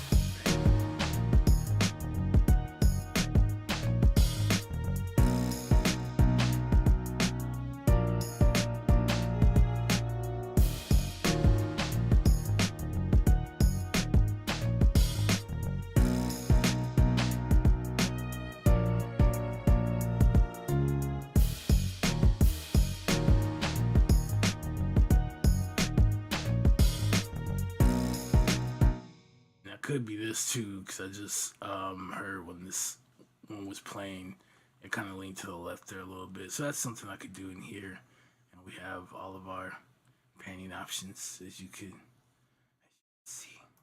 So here, 0, 0, great, 0, great. There we go. With something like this, I'm not going to necessarily do like a pan. What I would probably do is, or what I'm going to do is widen. Alright, so the only difference is when you widen, it basically pans to the left and the right, same distance apart. So if we put it on 50%, then we get a pan 50% left, 50% right.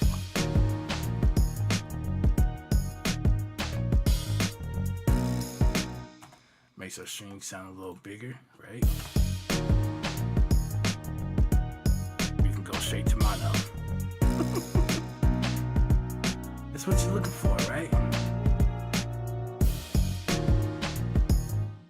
I'll definitely tell you, I like spreading out brass and strings, right? Like especially if we have like a brass section, I pan it out. So brass, if it's like a brass section, I'll pan it out about 75%, right?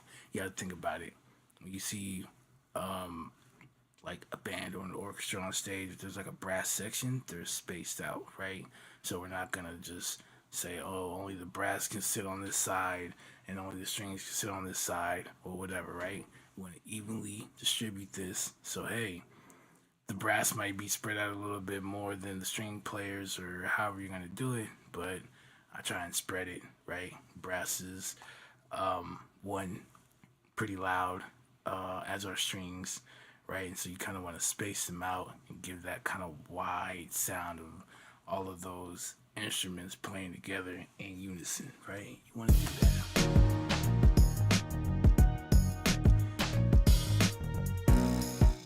And then when I get done, if I do just whatever, right? Just like a little bit, you can just do something like this, and then run it back, and then you can just get a little bit more width out of it because it's already panned, right?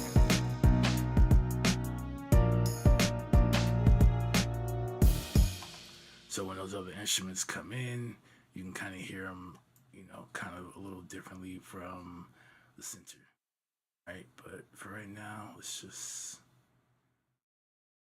the way I could. Another way I could type it in. So that'll help out a lot better. Alright, cool. So we got some strings in here. We got our piano going. We got our bass going.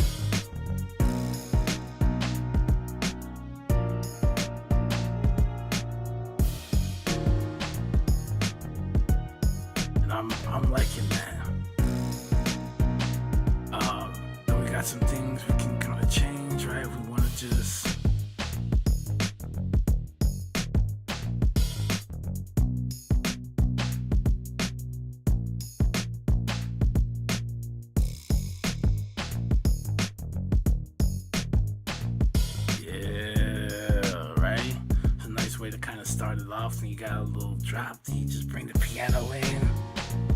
Ooh, let's go. We can get some different stuff in here, you know.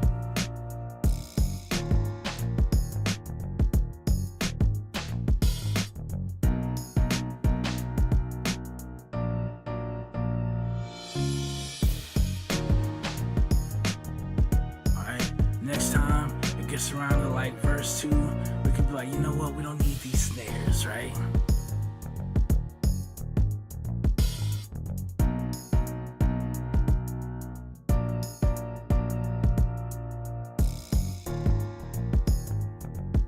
Just some things that are different as this beat is playing that just doesn't sound exactly the same.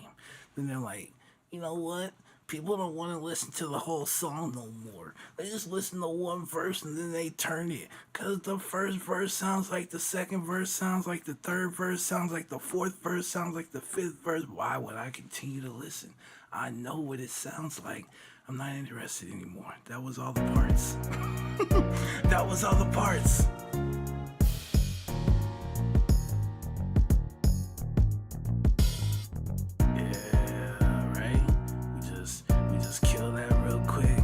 That come in.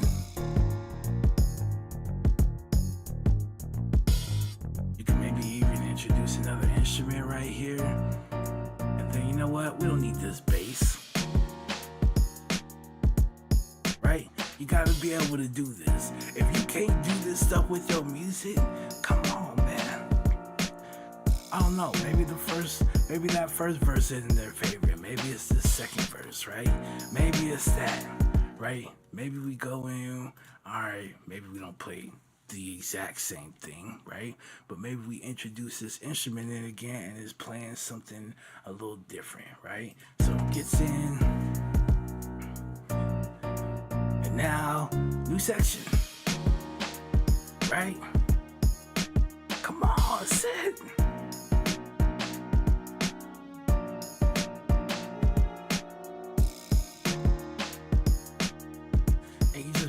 Stuff engaging, right? Throughout the entire thing. I don't know. We had that in there. Let's get rid of it right here. Like just do different stuff. Just do different stuff. Try it out. You might like it.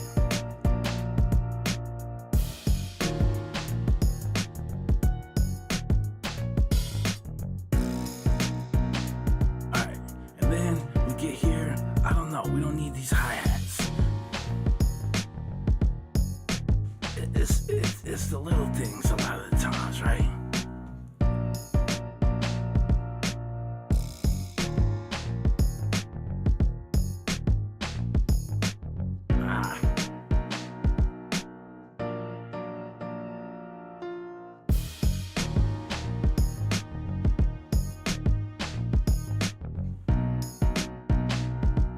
Oh, we can bring these back in. Alright. Boom. Then we say, alright, we're getting ready to wrap up the song, right? Let's just take... Oops, I didn't mean to skip it. Sorry. No, just have a little breather. It's over.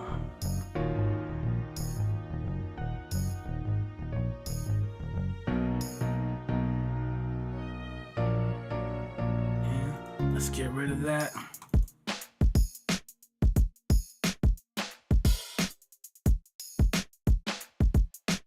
Little outro, right? You just get to hear the drums a little bit, maybe bring it back in.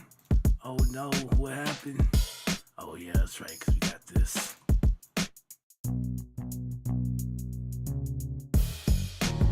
Whatever, right? And then we'll be on our way out and faded. Boom, done, song over, right? That's it. That's it. So again, we can get to the end there, and we can just have that play, or you can have something different, because you heard how this just came in, right? Right? Whatever, right? You can have a little something going in here, and then just for that moment, and then it gets right back into here, and it's like, ooh, it makes them want to listen to the entire thing.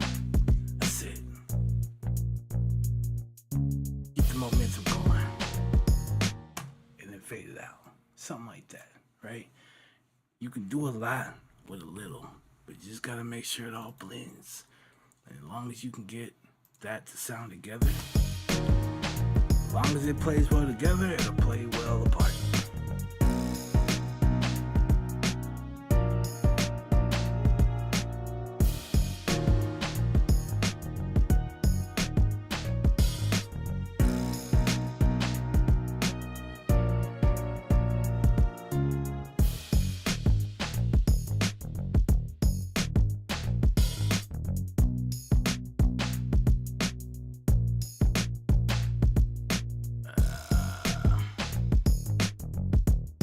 We don't mess up our.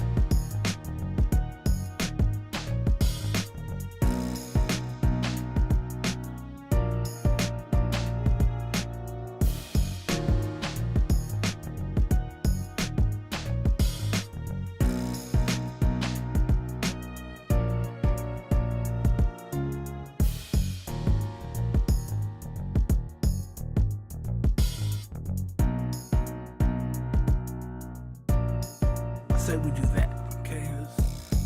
There's two verses right there.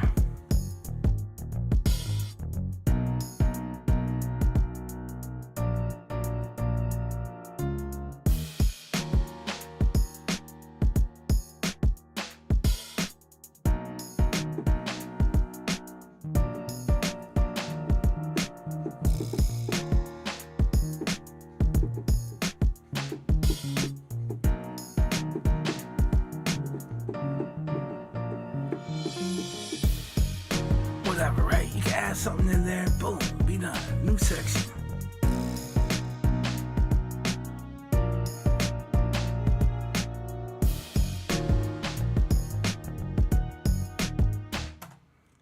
Done, man. We'll just save this.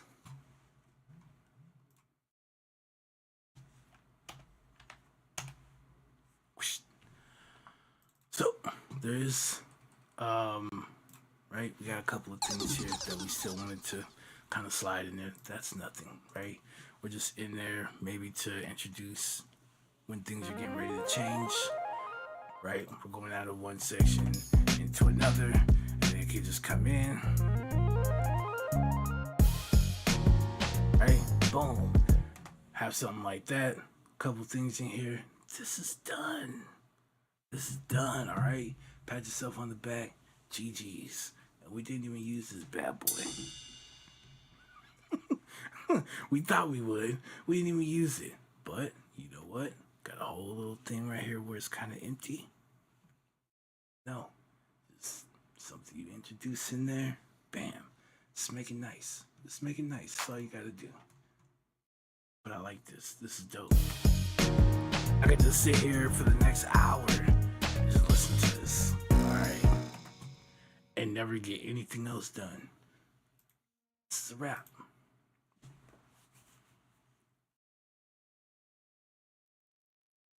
Close to 10. It's not too bad.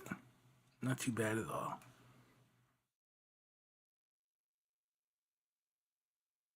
Alrighty, so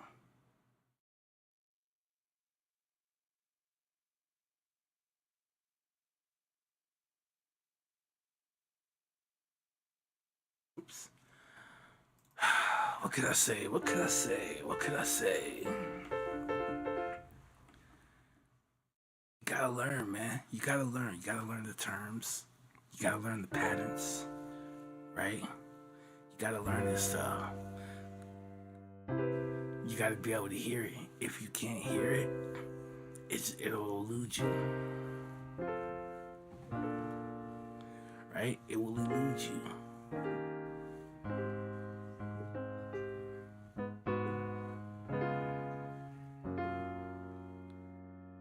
This that got me started.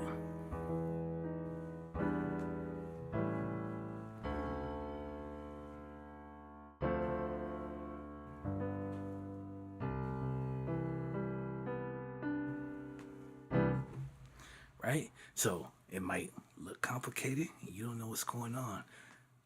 Some of you might know, some of you don't.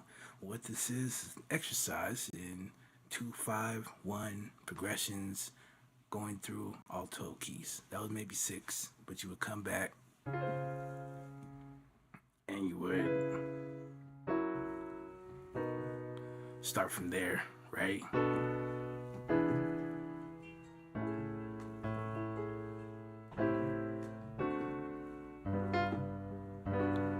My fingers slipped there.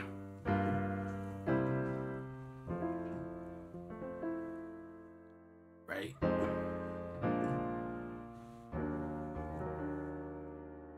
I hit something wrong there.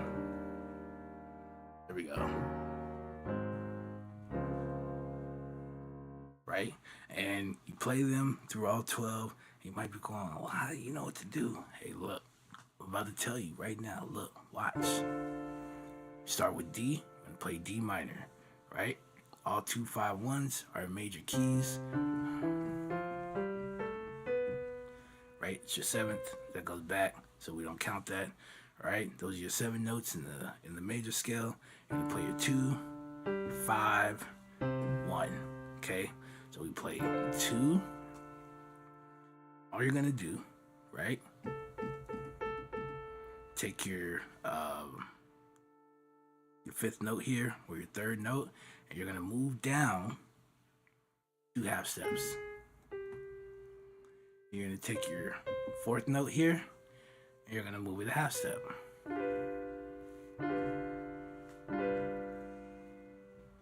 And then you follow that same pattern. 2, right? So we're on D, 1, 2, and then take that 2nd note, half step. Okay? So from our 2, we can get to the 2, to the 5, to the 1. Then what you're gonna do is you're gonna take your 2nd and your 4th note and you're gonna shift it a half step. Play the same bass note. Now we're in C minor. This is our C minor 7. This is our F dominant, right? Follow the same pattern. 2 half steps, half step. 2 half steps, half step. Right? Shift.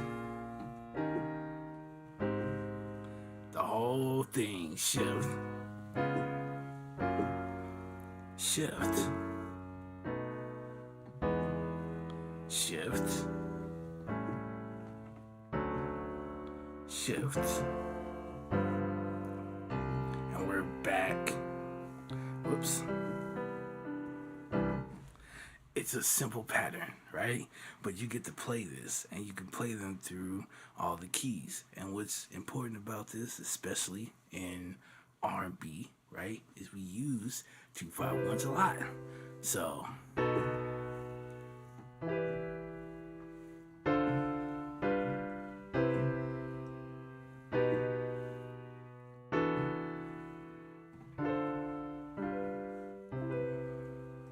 right?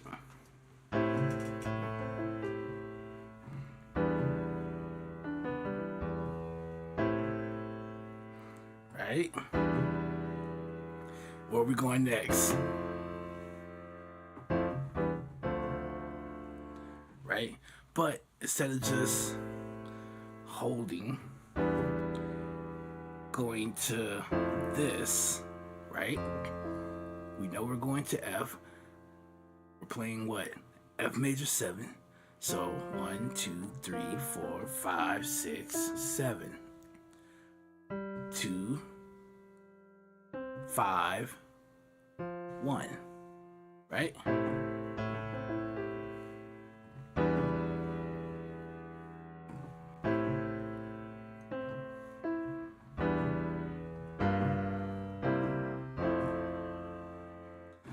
Once you get the hang of it, it's starts getting fun. But wait, you don't have to play it 2-5-1 all the time. Sometimes you can do a 2-5 and then just switch. Do a 2-5 from another key.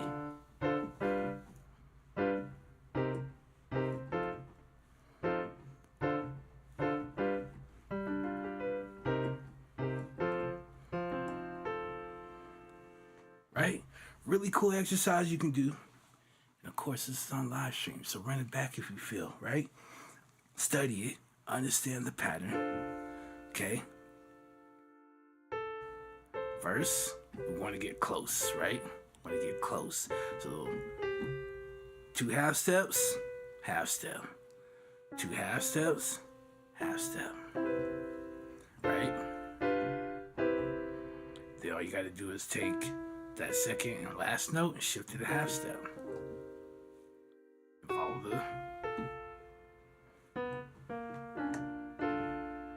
Okay? Shift the half step. Right?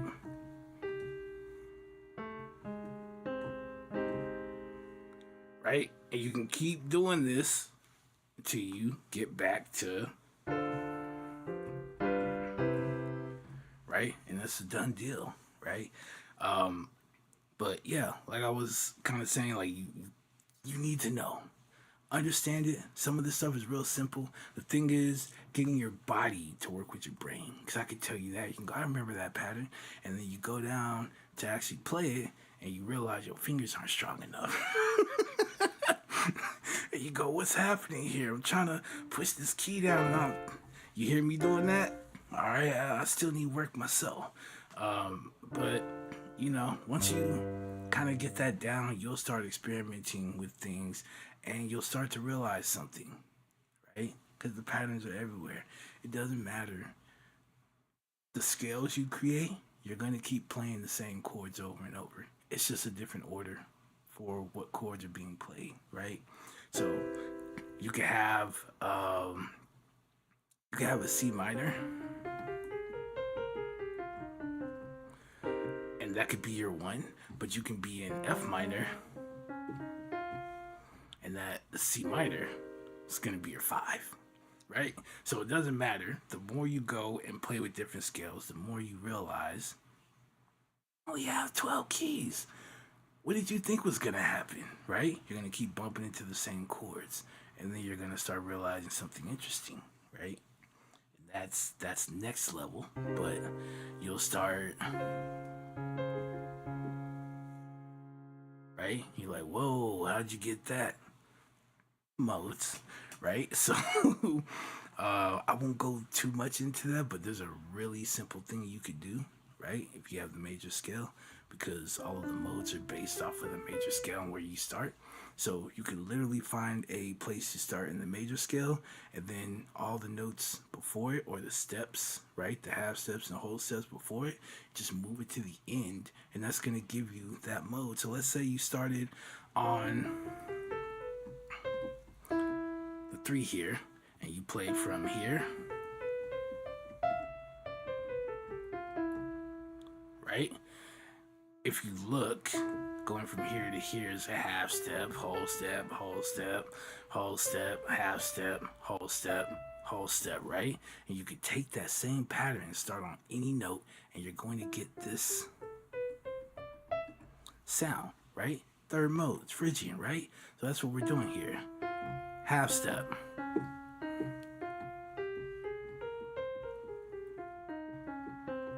If we form chords, which are every other note in the scale, right?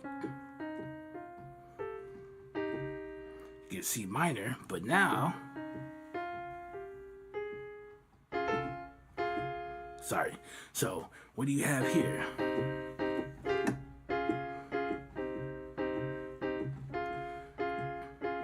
If you ever made a beat like that, well, congratulations. That's a Phrygian scale.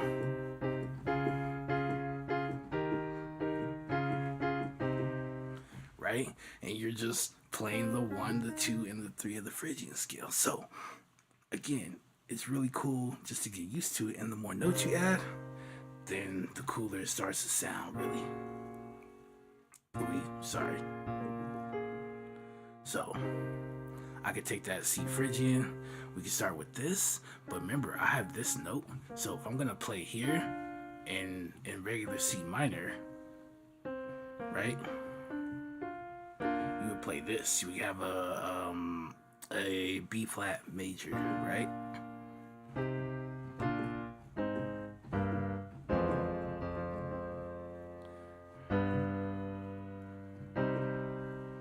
Right? So you do this, but now that you have this note that has shifted, it's no longer this note, it is now this note. It is a flat 2. Okay, now that you have this note, when you go to skip every other note,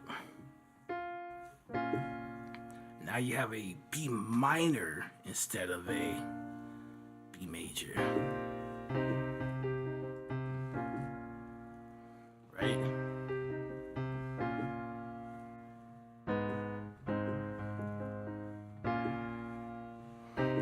It's just a new note that you can play with.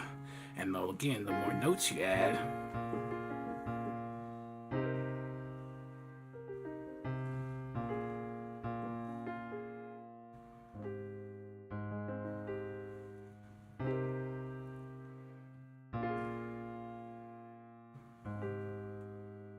now it sounds a little R&B-ish, don't it? So you can have fun with stuff like that. And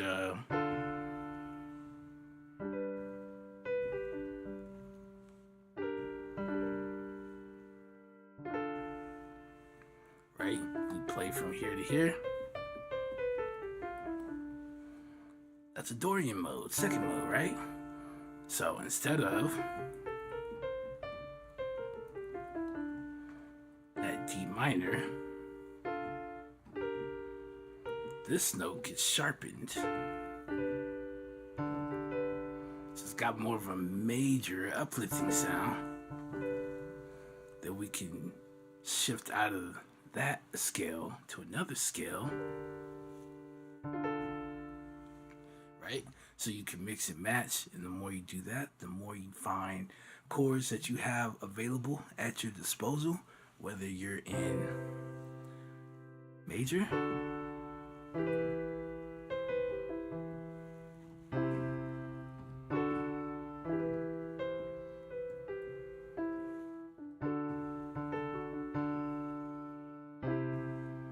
right? You can find stuff there. And so all the modes, what you're going to find out is either based on a major scale or a minor scale, which is kind of interesting too. You want to get into that because your 1's always what? Major. 2's always minor. 3's always minor.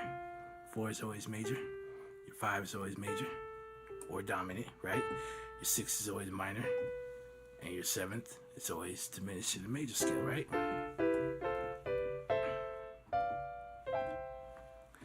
And the modes work the same. So if you're in the 1 mode, you're in Ionian, which is major.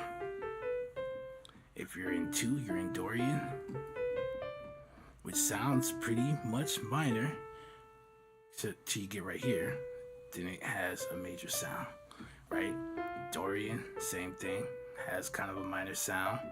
Then it kind of goes major. Here's your Lydian, which actually sounds happier than Ionian, right? And you can go on and go on. So I like to separate them, the Ionian, the Lydian, and the Mixolydian. From those, whatever note changes and chords I can get out of that, that's what I have whenever I'm in major. I know I can do a sharp 4 or this or that, right? And then same thing goes when I'm in my minors. I know I can have a flat 2 or this or that, right? So I can play something, right?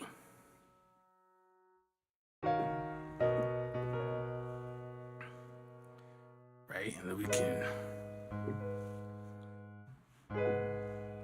and I could change it.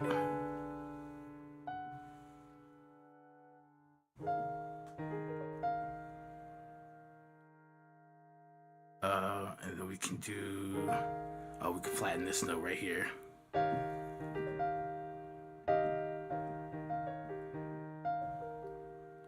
Now we got this like diminished thing right here. Right?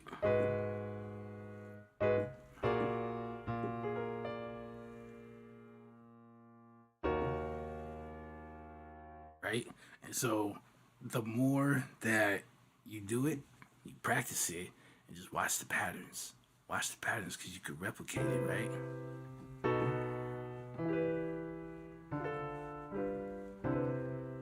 Right? So what was that? Here's our one. Here's our seven, which is a diminished, right? But if you take a diminished chord and raise the second and third notes, you're always gonna get a dominant. I don't care where you are. If it's a diminished and you want a dominant sound, all you have to do is raise these. Okay, so our one, seven, but we turn that into a dominant. And that dominant, right? That's the fifth of what key? That's why it sounds good. Okay, it's E minor here. Okay, then our 2, 5, 1. Right? I can shift this and follow the same pattern. I'll be creating, right? And all I have to do is take our second and third note, shift it up a half step, and now I have C7. That's a C dominant 7, right?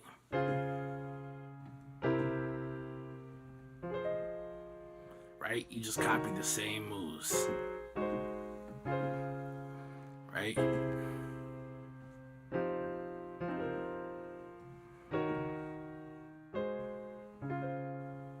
So, whatever you can do in one key, you can do it in all 12 keys. You just follow the pattern. That's it. Have you used chord generator? No. I have not. I've been wanting to. like look at this. Check this out, right? Look, I even went. All right, I'm not ashamed. Before they had Scalar. Can we find it? Do you guys see it? Do you see it? Do you see it? Do you see it? Do you see it? It's here somewhere. I didn't remove it. I know I didn't.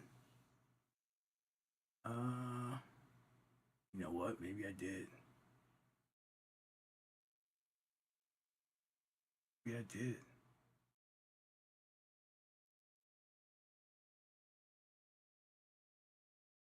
Oh, that's trashing me. So I have the Captain Chord set, right? I have like Captain Beats and whatever else. And I was like, yeah, this was like 3, 4 years ago. I'm like, yeah, this is gonna help me, right?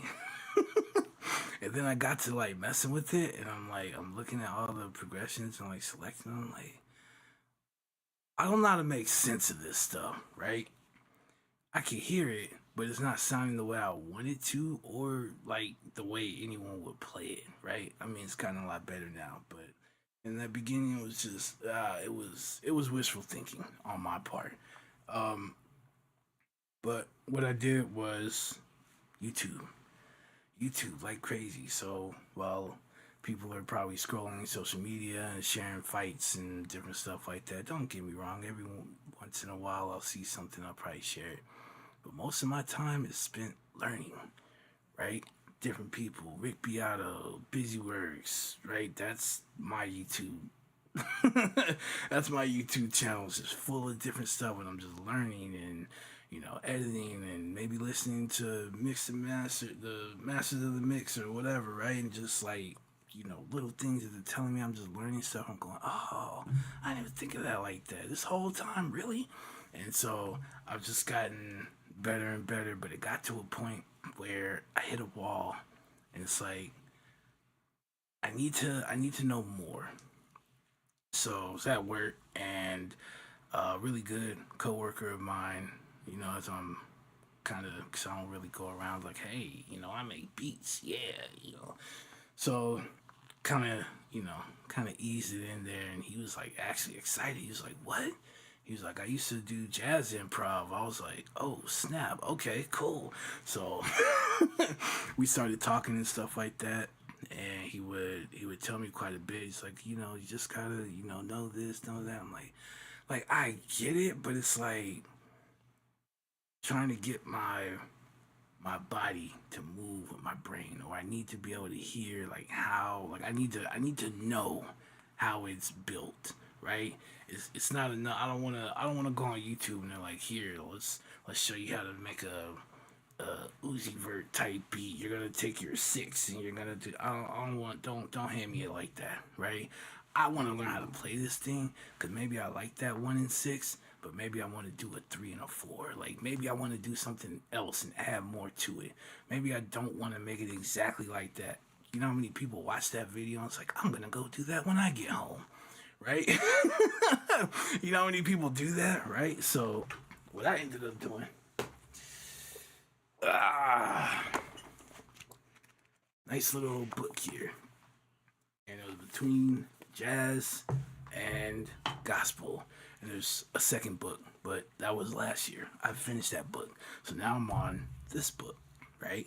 And so I'm going through that, and there's some more tips, and then I get to start learning minor 2/5 or 2/5 and doing like basic key changes, right? Modulation and stuff like that. So that's gonna help me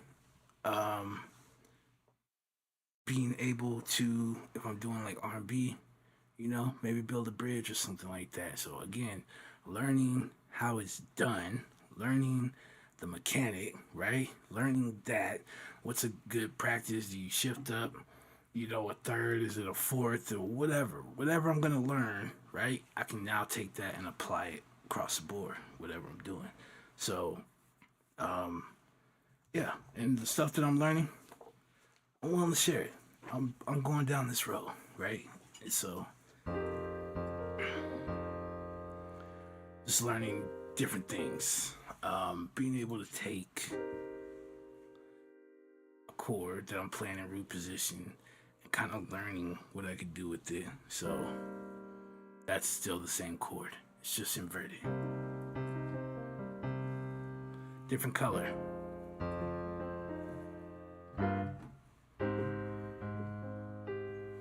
Sounds a whole lot different from doing this.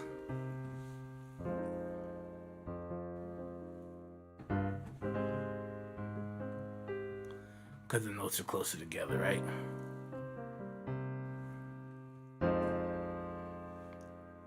And again, what I was saying earlier about the 2/5, right?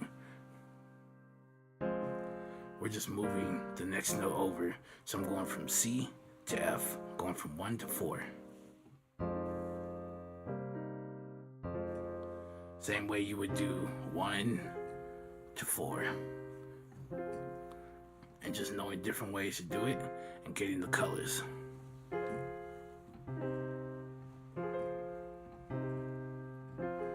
And once you realize that I'm playing this and I just decided to try this and I go, what is that?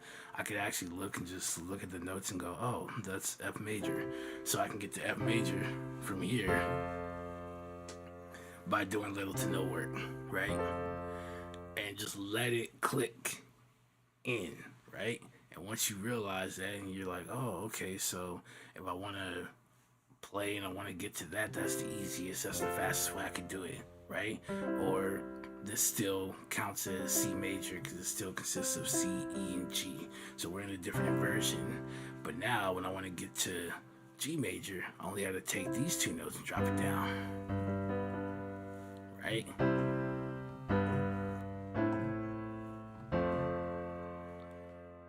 Right? And again, it's just getting your body to move with your mind, right? And those stretches and just memory, like muscle memory, that's basically all it is.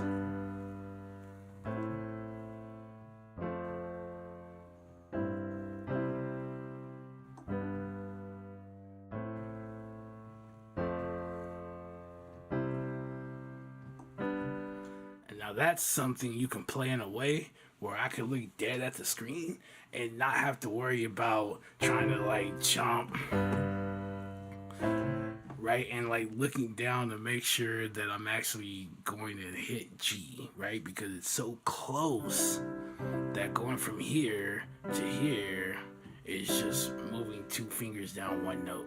You could feel that without having to, I could like close my eyes and do that, right? So you could just feel that, right? It takes no effort at all to do that, right? Just like it takes no effort to do that, right? So again, 1, 4. I'm not trying to make a leap and go way over here and hope I hit it, right? By not looking, right? Just to hit that F minor. That's still F, A flat, C. That's still considered F minor.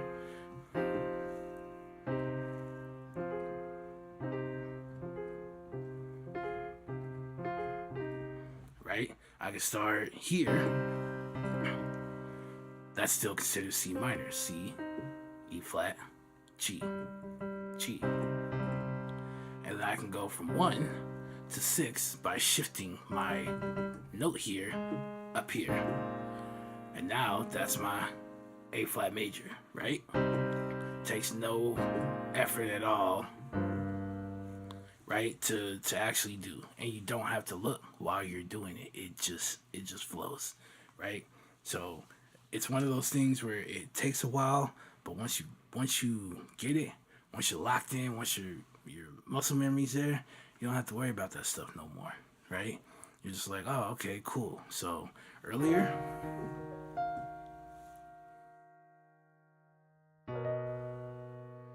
right? So what do we do here? Right? But we played a completely different chord just now, right? Doesn't look like we did much, right? But when you're looking at this, take these 3 notes and let's shift them up an octave. Let's see what we get. So we take this one here, we take this one, and that'll be here, and then we take this one, and that'll be here, right? And now we have an E flat major 7, but it don't look like that from right here, right? So we go from F major 7 to E flat minor 7, right? Easy. Didn't do anything. At least it doesn't look like it, but we just played 2 different chords, right? And our bass note determines, right, where we're going with that.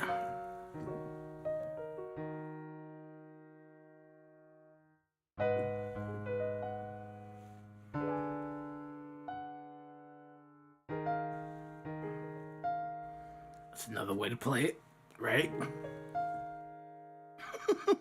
it just gets fun when you realize that, yeah, they teach you, right, every other note till you start realizing, right, that's F, A, C, E. That's an F major chord, right? So you don't have to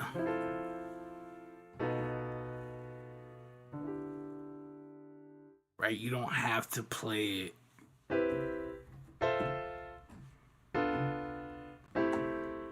like you don't have to do that, right? Now to get down, into your memory, right? The notes that you're playing. So you know it's C, E, G, B, right? And you can A, C, E, A, C, E, G, right? So you can do that, right? But now I have D, F, A, C. That's a D minor, right? So I could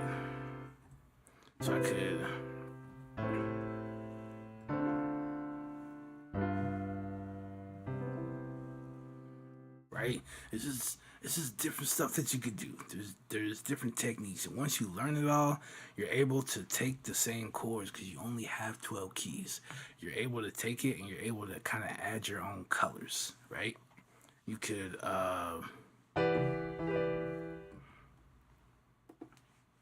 right?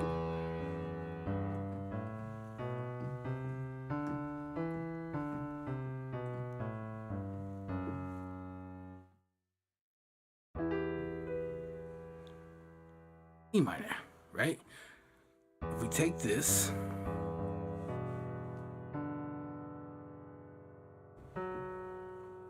right?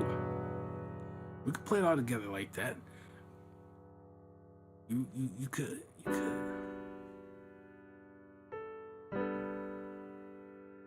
Yeah, it's on you, right? If you want to just play it all like that. That's what?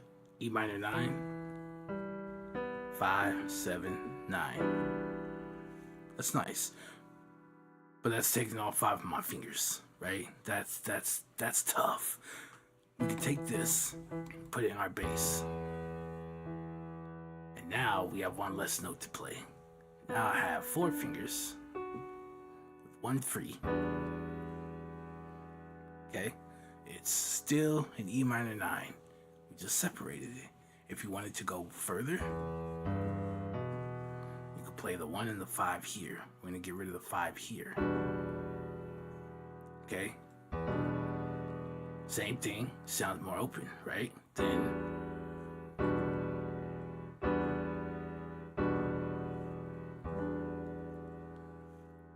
right? So there's different ways that you can play that, but again,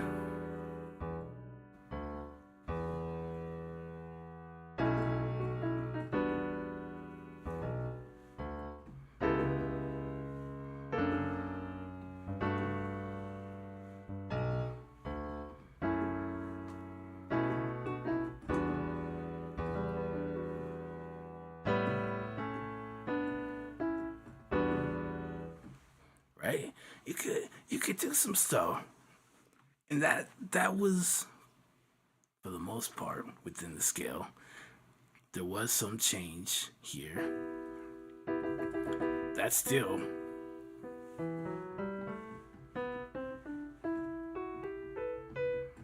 part of E minor.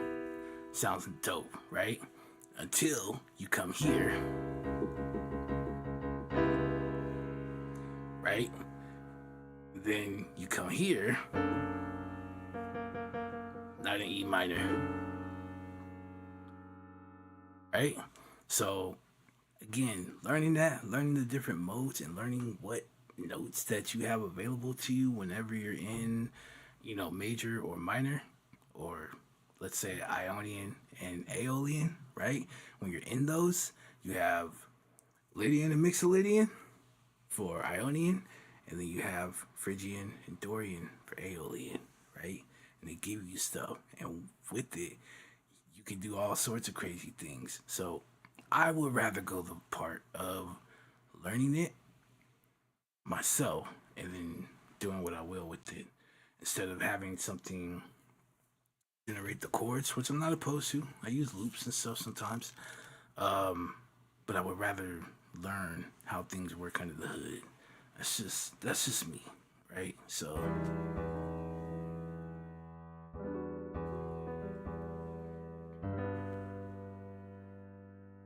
let's take this. Let's move from here. And now we have a G major 9, right? Let's take away this 7.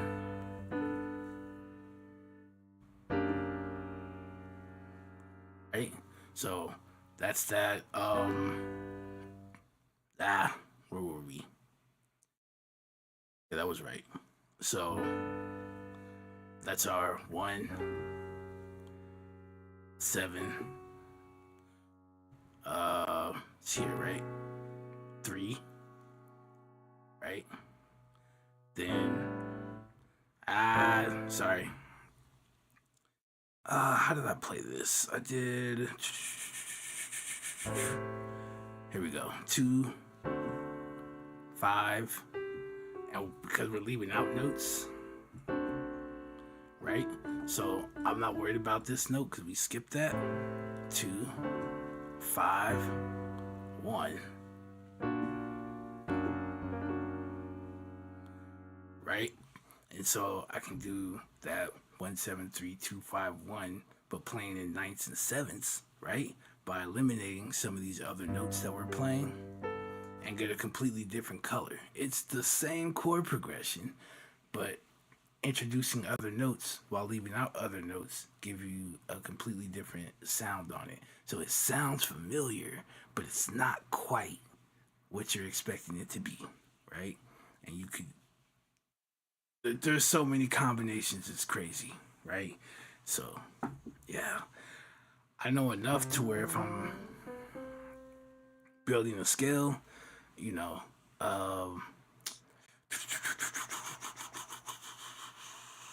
let's take so So we're in major. Let's start with our 1, 2, 3, 4. Then we're going to do our 5. Then we're going to do a 3. Then we're going to do a 6. And we're going to form chords with that.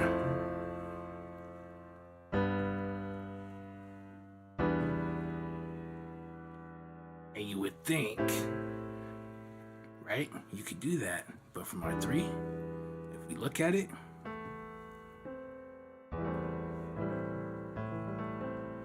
right?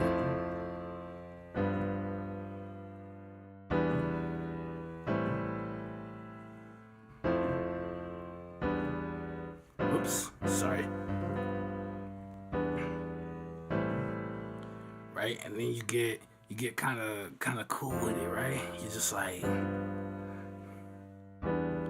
and then instead of this, we just shift it. Right?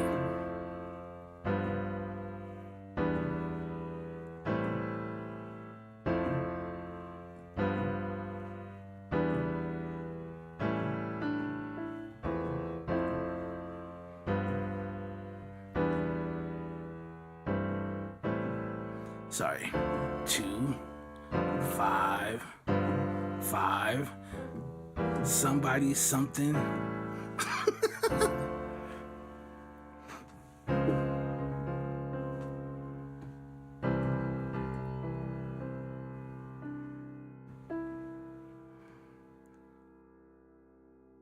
My pinky is stretched way too far. Right? So you can kind of come in here and do different things. But if you use a chord generator, don't get me wrong, it'll give you a popular chord progression out of nowhere. Boom, right?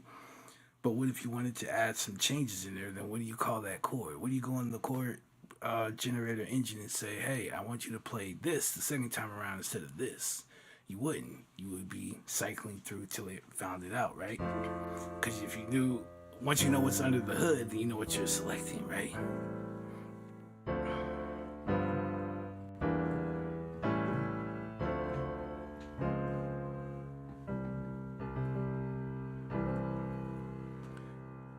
Right, same thing there.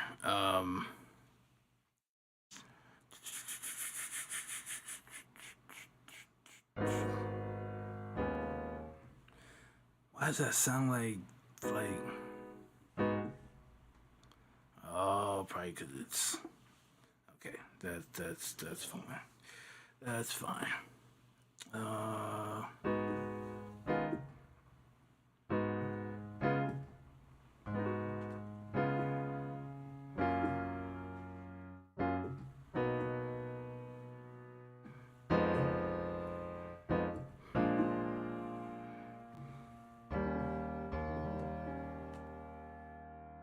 Right. Once you know like all the moves you can make, if it's there, hey, maybe one day I'm just like I keep playing the same stuff. Let me just use something. But even if I did that and it kicked something out, I'm still gonna be like, okay, I understand it now. And then I'm gonna go and play it and I'm gonna try and add something in there.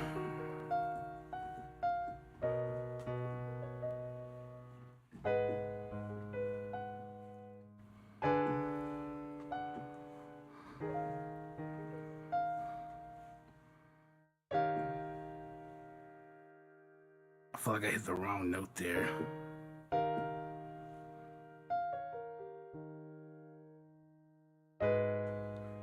That is still this. These 2 notes, right? Or just that one note. So we switch it. And I'm still doing the same thing as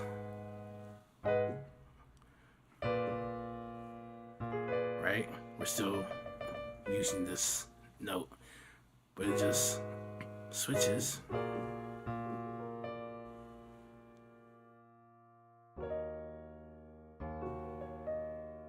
Again, this is that inversion of the E flat minor 7, right? So once you get used to that, it's just you just have fun sitting down like what could I drum up, right?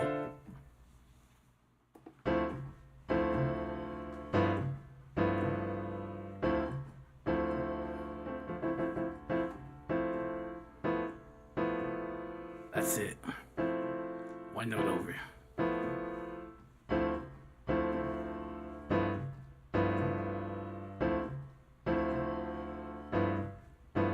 Shift it down.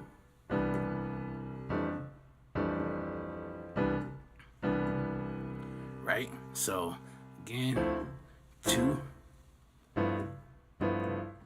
5, 2, 5, 1, 4, right? And it's 2, 5, 1, 4.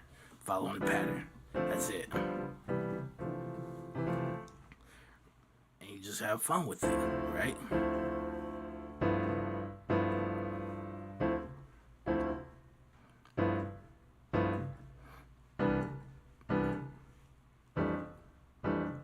Then we get a little fancy, right?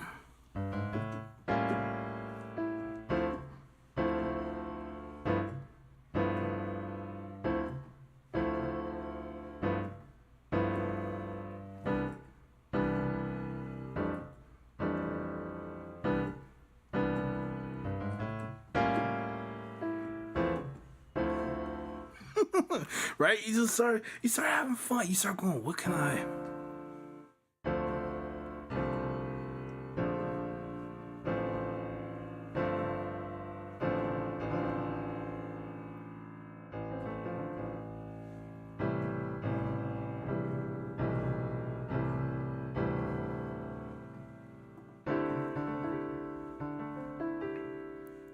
Does this look like I'm playing A in the bass?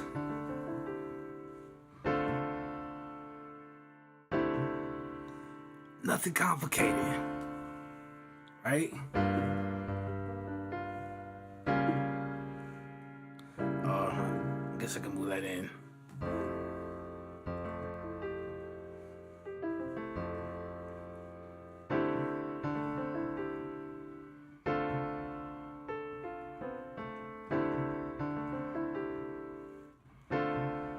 Or sorry, in.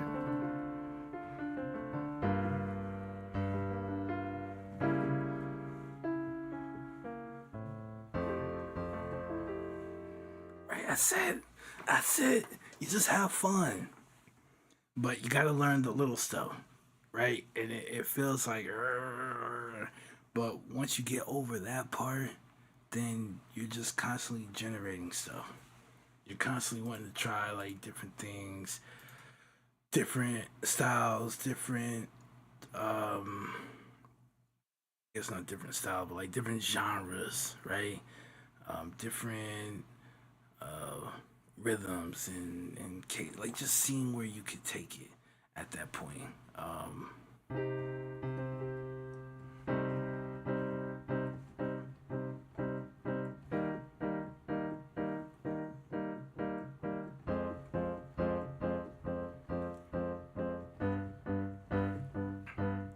Right, so we're gonna play that 1.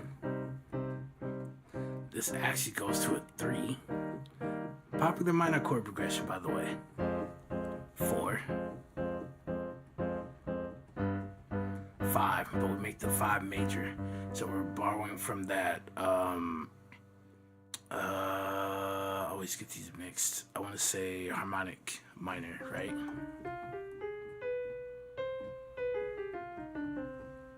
Right? So we don't use this like the natural minor.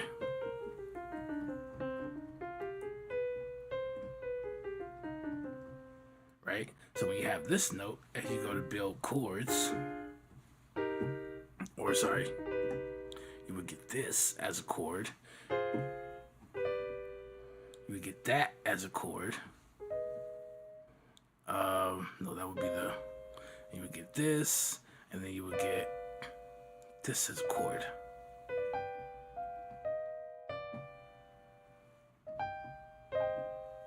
Right? So it kind of opens up again. A lot of this is just 1 or 2 notes that change, and then again, just learn how to form each of the chords in the scale. Google will just tell you the scale. But if you get the formula down, and there are practices, so you can start with C major, play the 1 and the 5, right? In your left hand.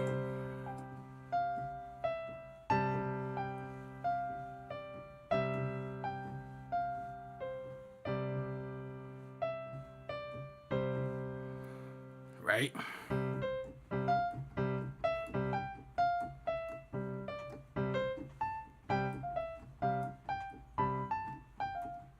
Right? Just play. It's practice, right?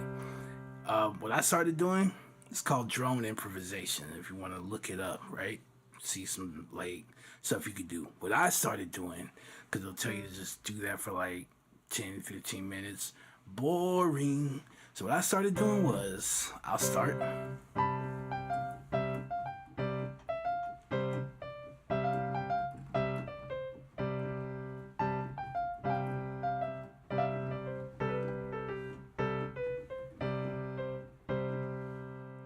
Right? Play major. If we go to minor, the 1 and the 5 stay the same, right? Only thing shifts here is your 3. And then, of course, the scale itself. So after I'm done playing in the... then I'll shift, but I'll start on the 3rd.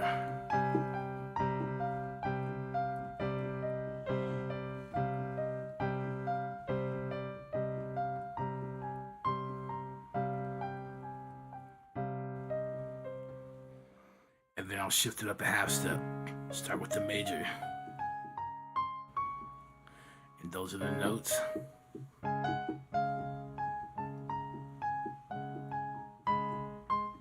Wrong note.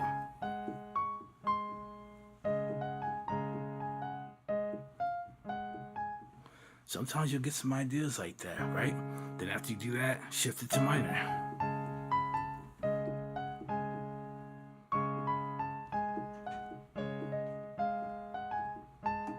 I just did a major.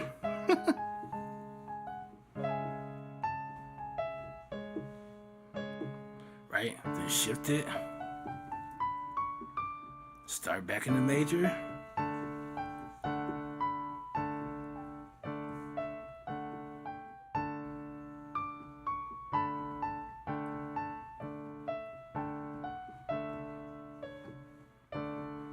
Go into minor.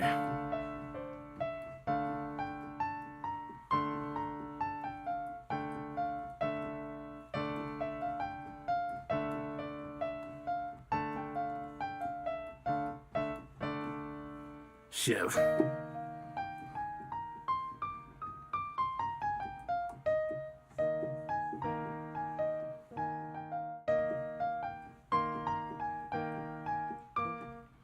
Right? And again, this was one of the hardest things for me to learn, but you're in practice. Nobody's watching you, okay?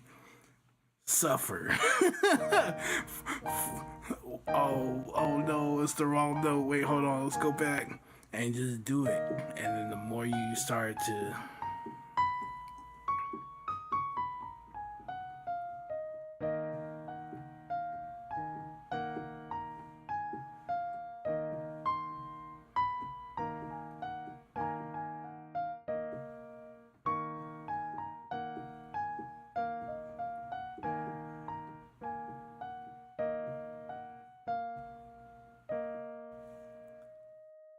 then shift it again.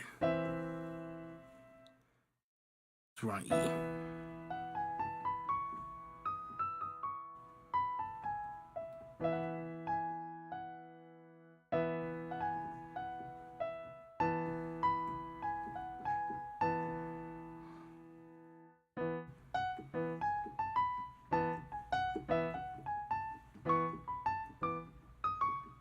Sorry.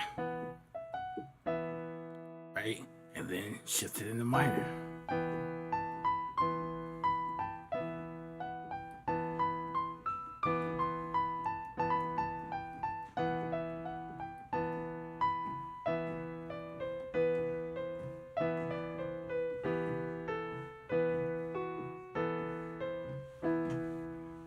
Right, and you can shift it, and you can keep doing this. it gets wild, right? So now you're in.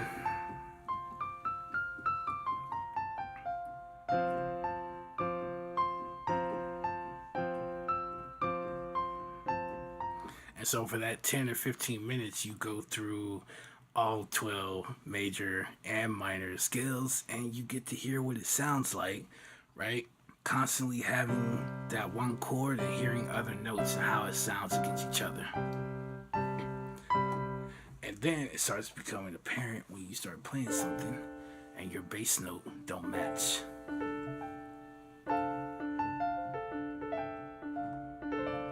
But it sounds really good, doesn't it?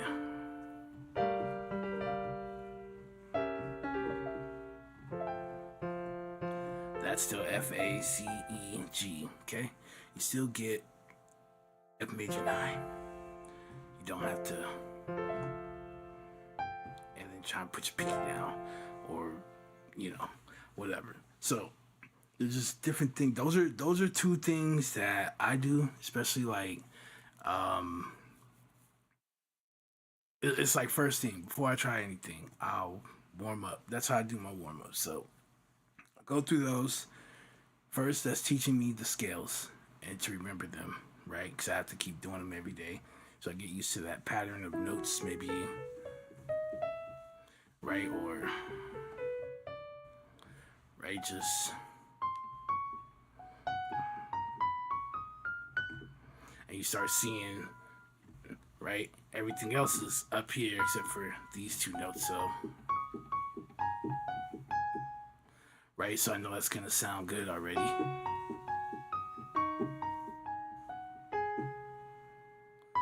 If I try and like go down here, sometimes it may not sound good, and you're like, I just want to keep.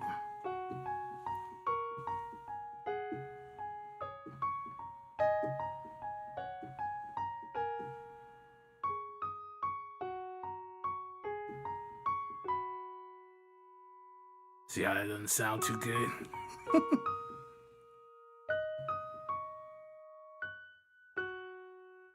Boom. And yeah, so what I would like to do is get people familiar and comfortable with them so that they can actually kind of hear things. The things that they hear in their head, they're able to play them. Now, that's okay if you hear something else and you're like, well, that's already available. I'd rather use it. But to be able to sit down and like create something, right? I know another guy, met him on YouTube, and his channel basically he builds like hip hop beats, but he'll build like a soul loop, right? Or an R&B loop. So we start off, right?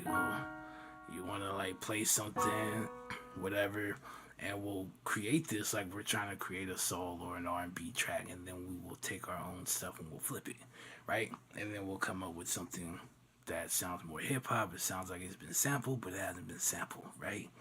So there's that fun too, to be able to create from scratch, things like that.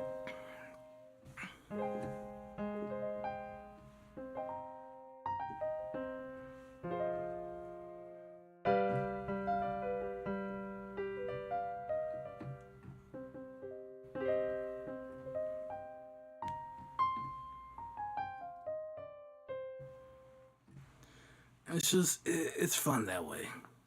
Sorry, generators. Once upon a time though, so I'm not acting like I'm above it, but once upon a time I thought I needed it, and then I realized I just needed to study more.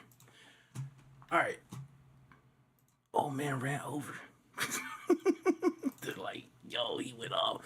Nah, just the stuff that I do here, I'm really trying to get people familiar with that stuff. And then same with like mixing and all that. Which when we get done with this beat, we'll do that too. Alright, let me get out of here. It's what, 10:44? It's not too late. It's perfect. Alright guys. Appreciate you all stopping by. I will be on tomorrow. 7 p.m. Central Standard Time. Let's try and make something else. In the meantime, I'll try and get in this little stuff on the new track. The music that I'm making, yes, it would be nice if it sold. I am uploading this stuff to my BeatStars account and all that, right? But at the same time, for those, right, I have this up on like YouTube, and you guys will be able to use the music for like background music for your streams, or for the videos or the content that you create that you're putting out on social media, right?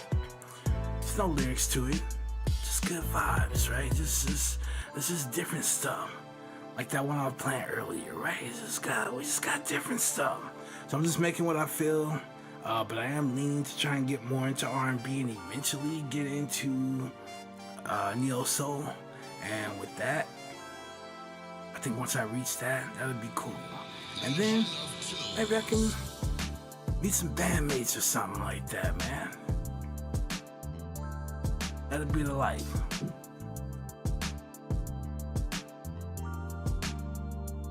Yeah. Alright, with that, remember guys, stay patient, remain diligent, and as always, be majestic. Please keep in mind, this is 2025, year 9. What are you supposed to be doing? I asked you that last year, right? What are you supposed to be doing? Go do that. The distractions, they're stopping you. They're holding you back. A lot of y'all are in situations right now because of things that you wanted to do, and you're being given a chance to pursue it. Don't ask me how I know. Don't ask me to get out of your head, right? But there's a frustration right now. There's a wrestling. There's a tussling. Okay, just know right now it's a test. Do you really want it? If not, you can go back to the life that you had. If so, grind. As I keep telling you, lock in. I'm out. Peace.